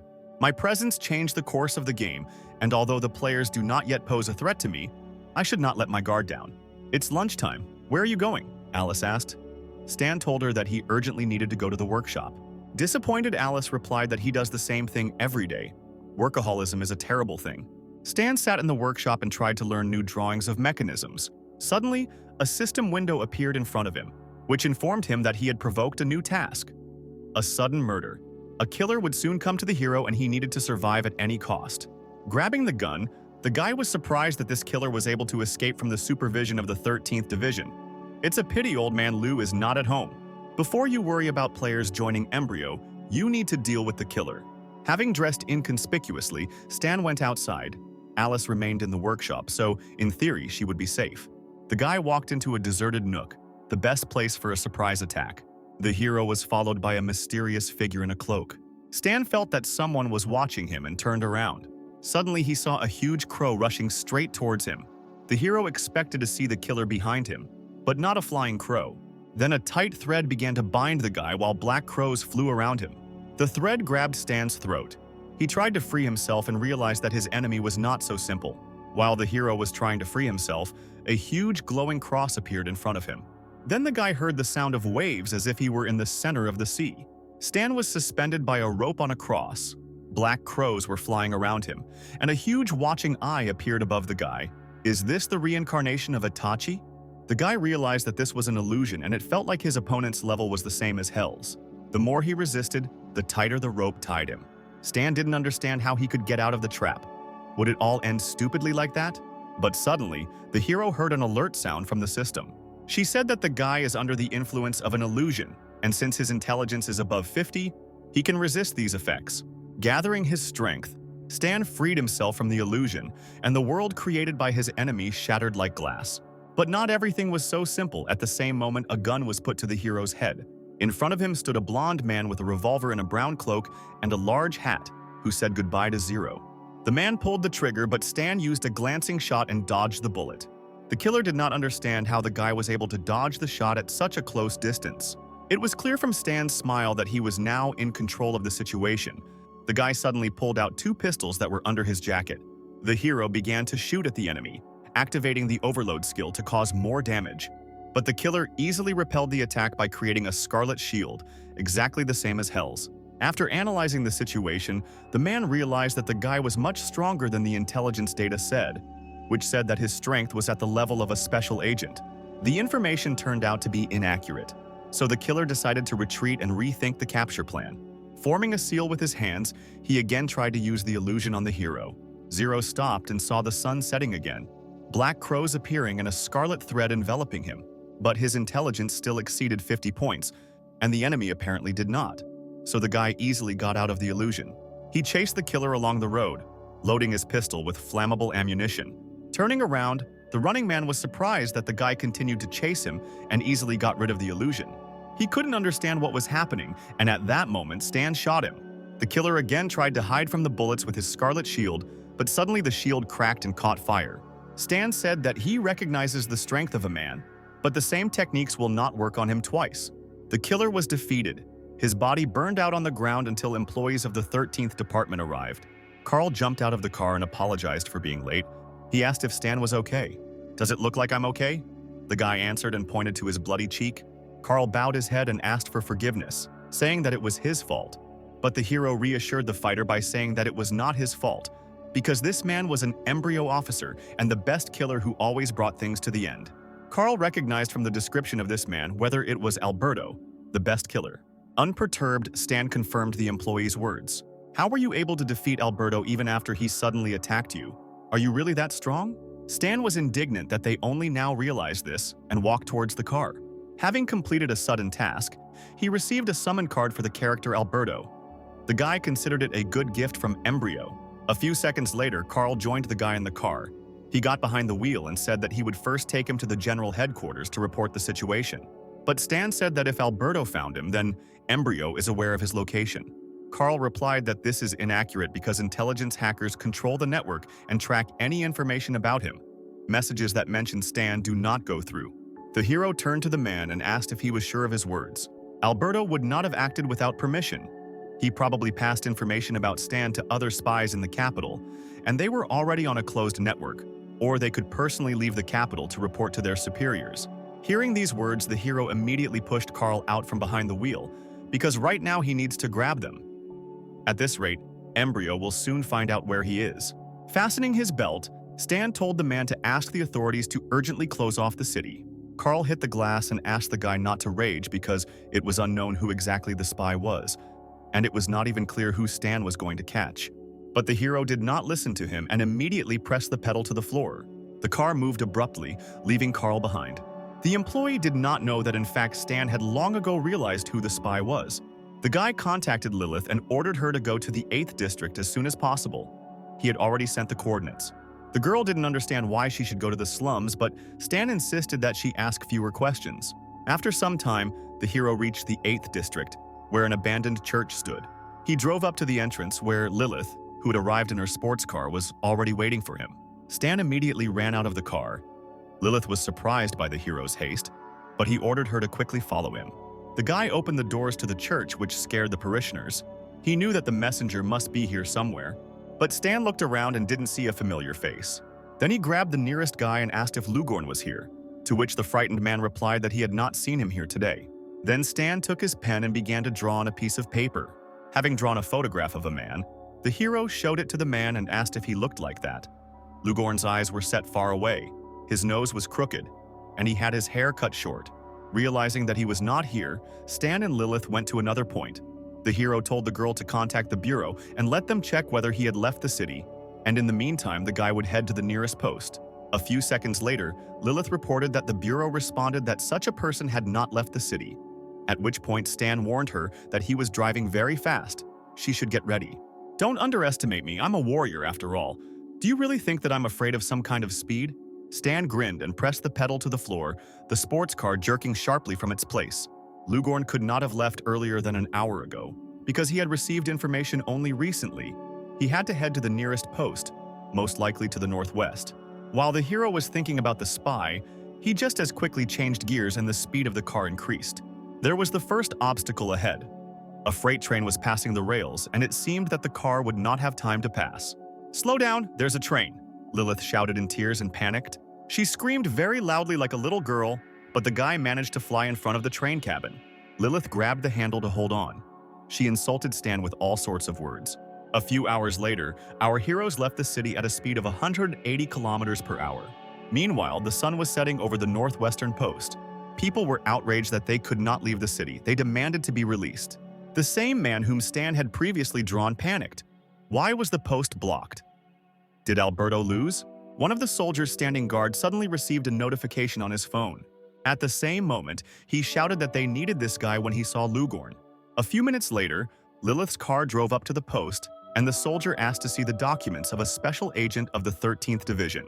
He looked into the car and saw an exhausted Lilith, who with difficulty held out her ID. Stan got out of the car and laughed at Lilith, who immediately vomited, saying that she said she was a warrior, but for some reason she vomited because of a simple trip. Meanwhile, the soldiers detained Lugorn and threw him to the ground, handcuffing him. Stan realized he had arrived on time and pulled out his gun. To the surprise of the soldiers, Stan shot the witness and received 3,500 experience points for him. The guy did this because he knew that Lugorn had poison on his teeth and under his nails. In any case, they would not have been able to stop him from committing suicide. The mission is successfully completed, and we are transported to the border of the Star Dragon to the Embryo Organization, the base of the Black Raven. New player recruits have noticed that the tooltip for the quest to find Zero has changed. The system stated that Zero's location was somewhere in the Star Dragon region of the Western capital. The soldier was happy, the search area had narrowed. Let the organization send people there after open testing. They would certainly find Zero. If they complete this B-rank task, it will allow them to leave other players far behind. Meanwhile, the leader of Embryo was unhappy when he heard the news about Zero again. "Do you think I will give up now that you have defenders?" Enraged, the villain slammed the table with a powerful blow. "Find out his exact location, even if he is hiding in the headquarters of the 13th Division," Send 200 Owl agents, 5 commanders there and kill 0. I authorize the use of short-range guided missiles. I will stop at nothing. The next day, at the headquarters of the 13th Division, Star Dragon, Stan looked at the information in the system, which said that closed testing was completed and the next open testing would be only in 122 days. The guy was right. When updating, the real time does not correspond to the game time. "Why are you moving your finger in the air?" asked the department director, who was clearly not in a good mood. He asked how much secret information Stan knew about the embryo. The guy replied that the organization knew about his location. The specific location is unknown to them, but they are sure that it is somewhere in the western capital. Therefore, they will probably send more killers here to complete the job that Alberto failed to complete. The director of the 13th Division asked what the guy was going to do in this case. Stan took off his mask and said that he would no longer hide and stand against Embryo. The director forbade doing this because it was too dangerous. But the guy raised his hand, in which he was holding the remote control, and pressed the button. A map appeared behind the authorities and Stan showed a base in the Black Crow Valley, which is located on the border. It is large and completely different from the 3 that he had already dealt with. The guy personally wants to take part in its destruction. The director replied that this was madness because then Embryo would take advantage of the fact that the guy himself came into their hands. Stan smiled and said that he could create one thing that would change his appearance. The director's cheekbones ached from the guy's pathos, and he replied that he should do this thing first, and only then they would talk. After a short interrogation, the hero returned to his home, to his workshop. The guy understood that the majority of the Star Dragon's management would agree to attack the base in the Black Crow Valley. It is located quite close to the newcomer's loading point. By destroying it, the number of players who join the embryo during open testing will decrease significantly. Passing by Old Man Lou's room, the guy noticed that he was at home now. This was a good moment. Entering the room, he timidly called the old man by name. Then the guy said that he wanted to borrow books on mechanics from the owner to read. The old man was lying on the sofa and drinking wine. He asked the hero why he needed these books. Looking at the old man's imperturbable face, Stan realized that it would not be easy to persuade him. He needed to come up with a worthy answer. But suddenly the old man just stood up and told the guy to follow him. Walking into the next room, Lou pointed to a shelf of books and said that they were here on the shelf. He allowed Stan to choose the books himself, but on the condition that he return them to their place and not spoil them. The guy thanked the old man, but he himself didn't understand why he was so accommodating today. When leaving, the old man thanked the guy and asked him not to tell Alice that Stan had taken the killer away from the workshop so that the girl would not get hurt. The guy began to study the books. As always, it was enough for him to simply flip through the pages to study all the knowledge on mechanics that was inside the book. After a couple of minutes, he finished and put the books back. All the mechanical skills went up in level. Now it's time to improve and create a new drawing. The system asked if the hero wanted to merge abilities: basic biochemistry, basic optics, basic materials science, and the basics of digital electronics. The guy agreed. Basic knowledge, covering 3 sections, has strict requirements for the level of knowledge. In addition, only a mechanic is able to carry out the fusion to obtain a drawing. And Stan succeeded in this. He invented a smart optical mask. The next day, he returned to the 13th Division, the secret department. Wei asked Harry if he had sent the report, and the guy replied that he had sent it a long time ago. Suddenly, someone knocked on their room. The director entered the room and turned to Stan. He had already said that it was dangerous for him to take part in the operation, and asked if he had created a thing that could change his appearance. The guy grinned and asked the director to wait here for a minute. He turned away and pressed the triangle located on his forehead. Just a couple of seconds, and he was transformed. Stan turned to the guys and they were surprised at what they saw. His facial features changed, and now he did not look like his former self. The hero asked if he could join them now. The director came closer to take a closer look. He also admitted that Stan now did not look like himself. The man smiled and said that this is a good thing that will be useful to them in production. Will Stan sell them the drawing? The guy waved it off, saying that it was an ordinary mask. Why do they need a drawing?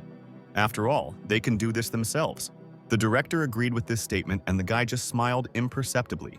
In fact, this mask not only changes its appearance but also scans the faces of other people, storing their features in memory. But it is better to remain silent about this function. One day it will play into your hands. The director headed towards the exit and said that now the guy can join the squad on this mission. There is still half a month before the start. It is better to prepare properly. After he left, Lilith tapped Stan on the shoulder, saying that this was a very cool thing, and she asked the guy to let her play with it. Stan asked the girl not to make noise because he had something very important to say. He approached Wei and asked him to send his armor prototype. The guy would adjust it. Hearing such a proposal, Wei immediately became happy and asked what he would do with his armor. Stan replied that he would first improve energy efficiency, adjust the power mode, make the armor lighter, add to the skeleton to make it easier to move, then check the tracking and fire control system so that his long-range weapons would have homing. If there is time left, he will also install a basic melee weapon. Such improvements made Wei's eyes light up with happiness. Stan took out his phone, typing something in it, and said that if the commander has no questions, then first you need to pay for the assembly. Then he showed the phone and said that from Wei there were $360,208, but they would come down to $360,000. The commander's eyes popped out of his head when he saw the figure. The commander said that everything was cheaper before, and Stan asked if his parents were alive. Wei replied that they had died a long time ago. Okay, do you have any brothers and sisters? No, I'm the only child in the family. Maybe you have a wife or girlfriend? No, Wei cried. Unfortunately, I'm all alone. Then why should you save money? These words struck Wei right in the heart, and he agreed to pay to keep him quiet. John took the sad commander away, and Stan said that he would go prepare equipment for improvement. The guy also asked his allies not to disturb him for a while he was busy. 10 days have passed since this conversation. The hero was busy with inventions. His phone was lying on the table and seemed to be vibrating due to incoming messages. Lilith wrote messages one after another. She asked when the guy would stop playing hide and seek and when Stan would start working on a pile of orders. Everyone called her. But Stan did not pay attention to this. He improved his inventions. The grenade now explodes with a delay, breaking into fragments. The folding saber is modified and is now more compact. The hang glider is modified. Its compactness is also improved. The lightweight power arm has also been improved. Now it can start shaking upon contact with a target, and the outer coating is now made of a platinum alloy, which increases its strength. The gun was strengthened, now it became more powerful in long range. From the new invention was electromagnetic armor covering the body. It could cover any part of the body by passing magnetic force, which increased the strength of the wearer's body, and they also withstood high temperatures and radiation. Such weapons will certainly frighten the embryon. Now you can move forward. The day of the mission arrived. The employees were waiting near the train at the station of the western capital. The blonde contacted his superiors and asked why the others were still not there. Suddenly he saw a huge black truck heading towards them. The soldiers were surprised to see such a cool car, which was in service with a special detachment. The heroes boarded the train and went to the site of the planned attack. Let me introduce myself. I am leading your squad on this mission. My name is Howard. Everyone was assembled, so the commander decided to discuss all the details right now. We will work together with the Military Intelligence Department of the Valley. They are already on the border and are ready to move out at any time. Our task is to quietly penetrate enemy territory, determine the location of the guards, and report information. Intelligence sent them a map. The topography of the Black Crow Valley makes it impregnable, hiding it in a dense forest. The exact location of the base could not be established through aerial photographs. Since we do not know either the exact coordinates or the level of military power of the enemy, we will have to carry out a ground invasion. The unknown girl was sipping her drink and noticed that, judging by the data provided, the enemy base was strictly guarded. It was the special agent of the 13th Division of the Star Dragon, Kira, who asked if the strength of the reconnaissance squad would be enough for the attack. Howard exhaled and said that the squad would not agree to this. Evil Lilith asked the girl why she was asking stupid questions. Did she have any other ideas? Howard said that near the Valley of the Black Crow there is a village, the Crow Forest, in which many wanderers live. Since it is located near the base, there are scouts of the embryo. They could find out the necessary information. These 3 candidates would be perfect as informants. Howard pinned the faces of 3 guys to the board. The first target is the main leader, Mark.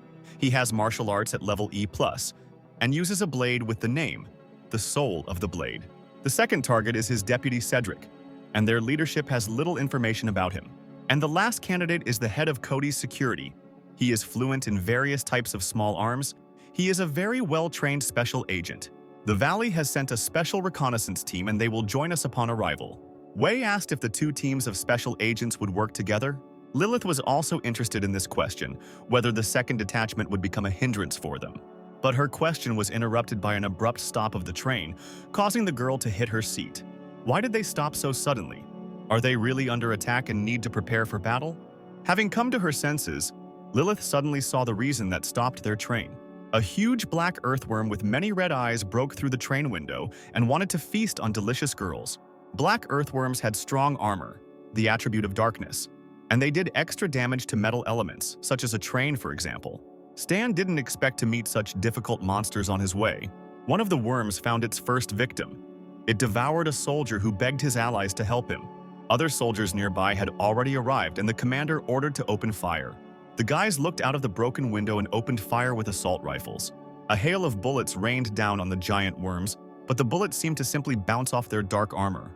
The commander also noticed this and shouted that the bullets could not penetrate them. The armor was too strong. At that moment, Lilith appeared, ran to the window and asked everyone to get out of her way. The fiery girl pulled out her folding blade and jumped straight at the huge worm. She stabbed with the blade and the worm growled, taking minor damage. Lilith shouted that they could somehow be penetrated in close combat. Let the squad urgently come up with something. Kira jumped out of the window and shouted that the worms were afraid of fire. They urgently needed to be set on fire with something. John got the hint. He just had a couple of supplies that had set an entire helicopter on fire in the past. The man crouched down, took aim with his sniper rifle and shot at the huge worm. The dark creatures immediately set themselves on fire and began to scream so that the entire area shook. John continued to shoot, one cartridge per worm, and the set fire monsters returned to their holes in horror. Lilith breathed a sigh of relief. It was good that John was with them with incendiary cartridges. Now they were saved. The train, although damaged, was still able to continue its journey. With difficulty, the damaged train reached the railway station in the morning. The guys looked out the window and saw that the people here were dressed completely differently. Girls here wear bikinis, and guys wear open tops. Morals here are clearly more relaxed. The guys were greeted by a man in a straw hat. He introduced himself as Patrick, from the intelligence department. He escorted the guests to the command center because it was necessary to provide a report upon arrival. Suddenly, Harry and Stan looked at the soldiers who were guarding the building. They clearly looked unfriendly. One of them held a machine gun at the ready, and the second spat when he saw the guests. They went up to the office where Patrick reported to the colonel that agents from the Star Dragon had arrived. The colonel, as if not paying attention, said to take them to rest and make sure that they did not wander around the area. Patrick followed the commander's orders and showed the guys where they would sleep. Harry asked the guys if they also thought that the soldiers looked at them unfriendly, and the colonel was completely indifferent. The blonde explained that the fact is that in the past the Star Dragon had disagreements with the Valley, and now they do not like each other. Now everything was clear. Harry said that now all that remained was to concentrate on the task, so now they should take a break. Stan stood up and told the guys that he would go and smoke for now. A few minutes later, the hero stood near his truck and smoked a cigarette. Suddenly, he received a notification from the system. The guy opened it to read it. The system reported that he had received a group assignment. It was a small military operation. As a member of the 13th Division and a participant in the operation, Stan had to pay attention to what he could do. Looking through all the points that said about reconnaissance in different areas, the hero was glad that he had finally received his first group task. At the end of such a task, a reward will be given based on individual statistics. Often it is very generous, so you need to show yourself well and get more rewards. Suddenly, the guy heard the sound of women's heels approaching him. In front of the hero stood a girl of African appearance in a short skirt and short top.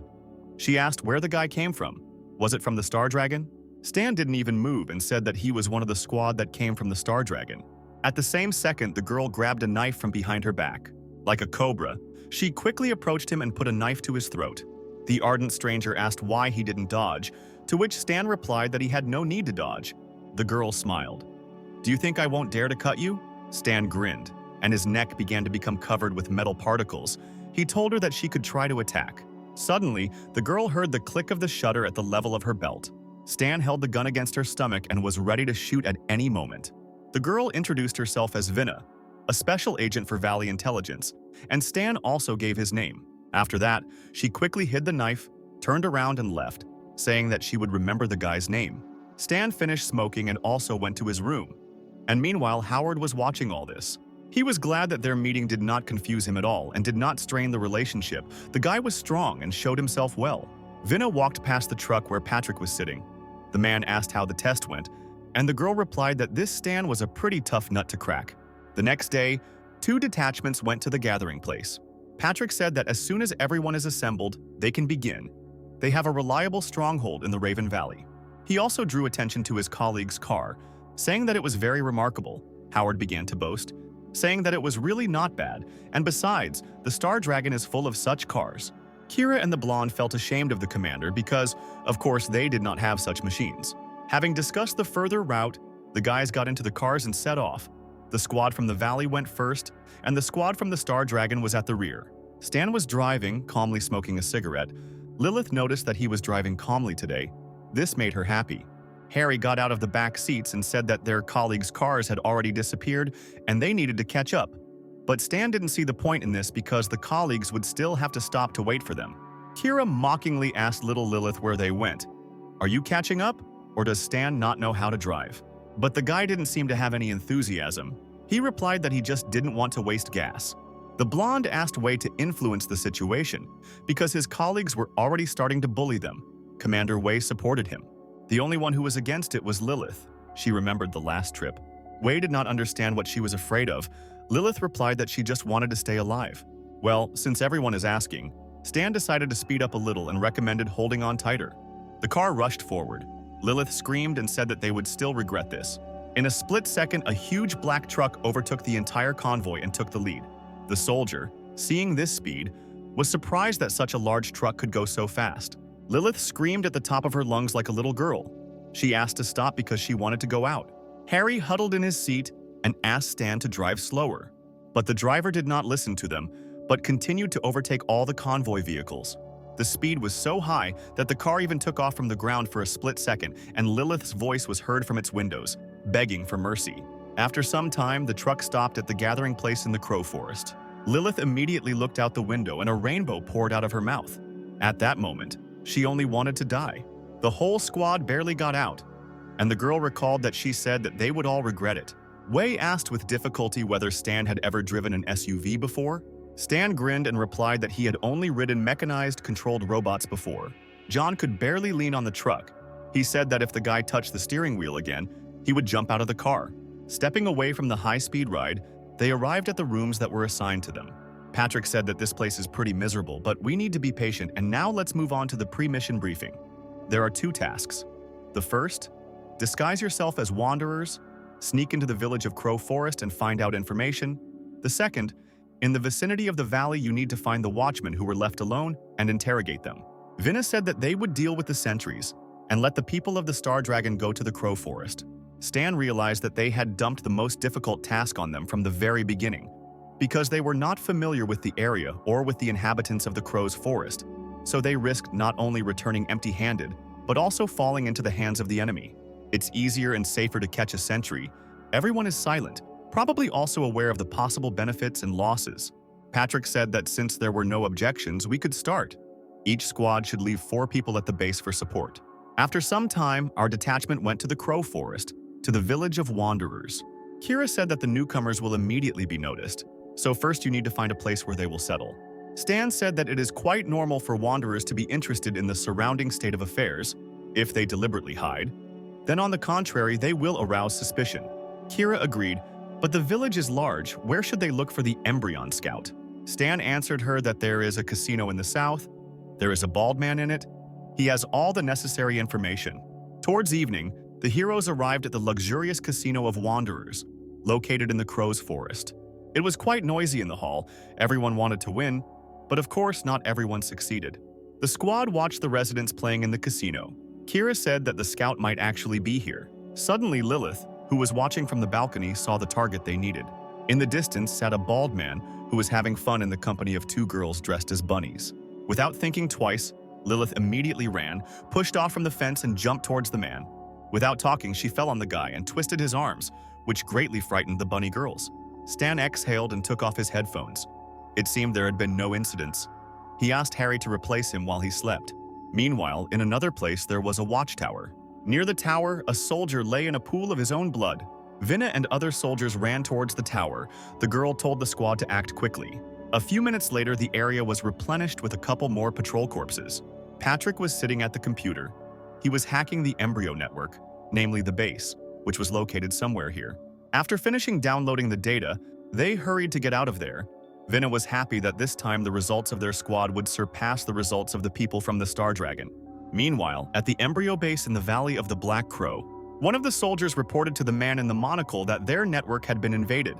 He asked what was stolen from them, and the soldier replied that the coordinates of the base location, a diagram of the base, and a laboratory journal were stolen. Cedric, sipping tea, replied that it was nothing. Their enemy had swallowed the bait, and now all they had to do was wait for the fish to bite. After the report and tea, he went to his colleague's room. He reported to the man, who was wiping his sword, that their external false server had been hacked, presumably by people from the valley, who would probably begin an invasion soon. They stole false data, but the existence of the base was revealed. Cedric would recommend to the chief to begin the evacuation, take away all equipment and information. The main performer of Embryo Mark threw the rag and said that if he was needed to join the fight, then Cedric just needed to be told. Meanwhile, the sun began to rise over the base where our detachment was located. Stan lay and looked at the system window, which reported that the task had moved forward. The guy asked Harry how everything went yesterday, and he replied that they managed to find out the specific location of the base in the valley. But those whom they caught were of low rank and did not know any particularly secret information. The disappointed hacker leaned on his arm and said that this was all the result they had achieved. This was expected by Stan, because if they had learned anything, then the task called Reconnaissance 2 would also have been completed. Suddenly the door opened and Vinna entered the room with a flash drive and said that they had obtained top-secret data about the Valley base. This information amazed Howard. His colleagues were ahead of them. Patrick said that Vinna took the prisoner and the mission was completed. Now their squad can return. They will collect all the data and transfer it to the military of the Valley. Stan suspected that something was wrong here. The panel indicating that Reconnaissance 2 was completed did not appear. Something was wrong with their information. The hero asked his colleagues to confirm the accuracy of the information and tell them about the progress of the operation in detail. Vinna said that of course they would tell everything. Several minutes passed and everything was explained to the guys in detail. It seemed to Stan that the mission went too smoothly. Perhaps that the data was unreliable. But Vinna did not think so. Most likely the enemy was simply not ready for a surprise attack. It's just that this time victory is theirs. And Stan is just suspecting everyone and everything. Apparently he doesn't really like losing. Stan looked at the girl and replied that it was just intuition. Patrick said that distrust is a good thing. But since there is no evidence, there is no need to go too far. In short, the investigation is completed. Tomorrow at dawn, they are leaving. Well, no, apparently Stan will have to figure it out himself.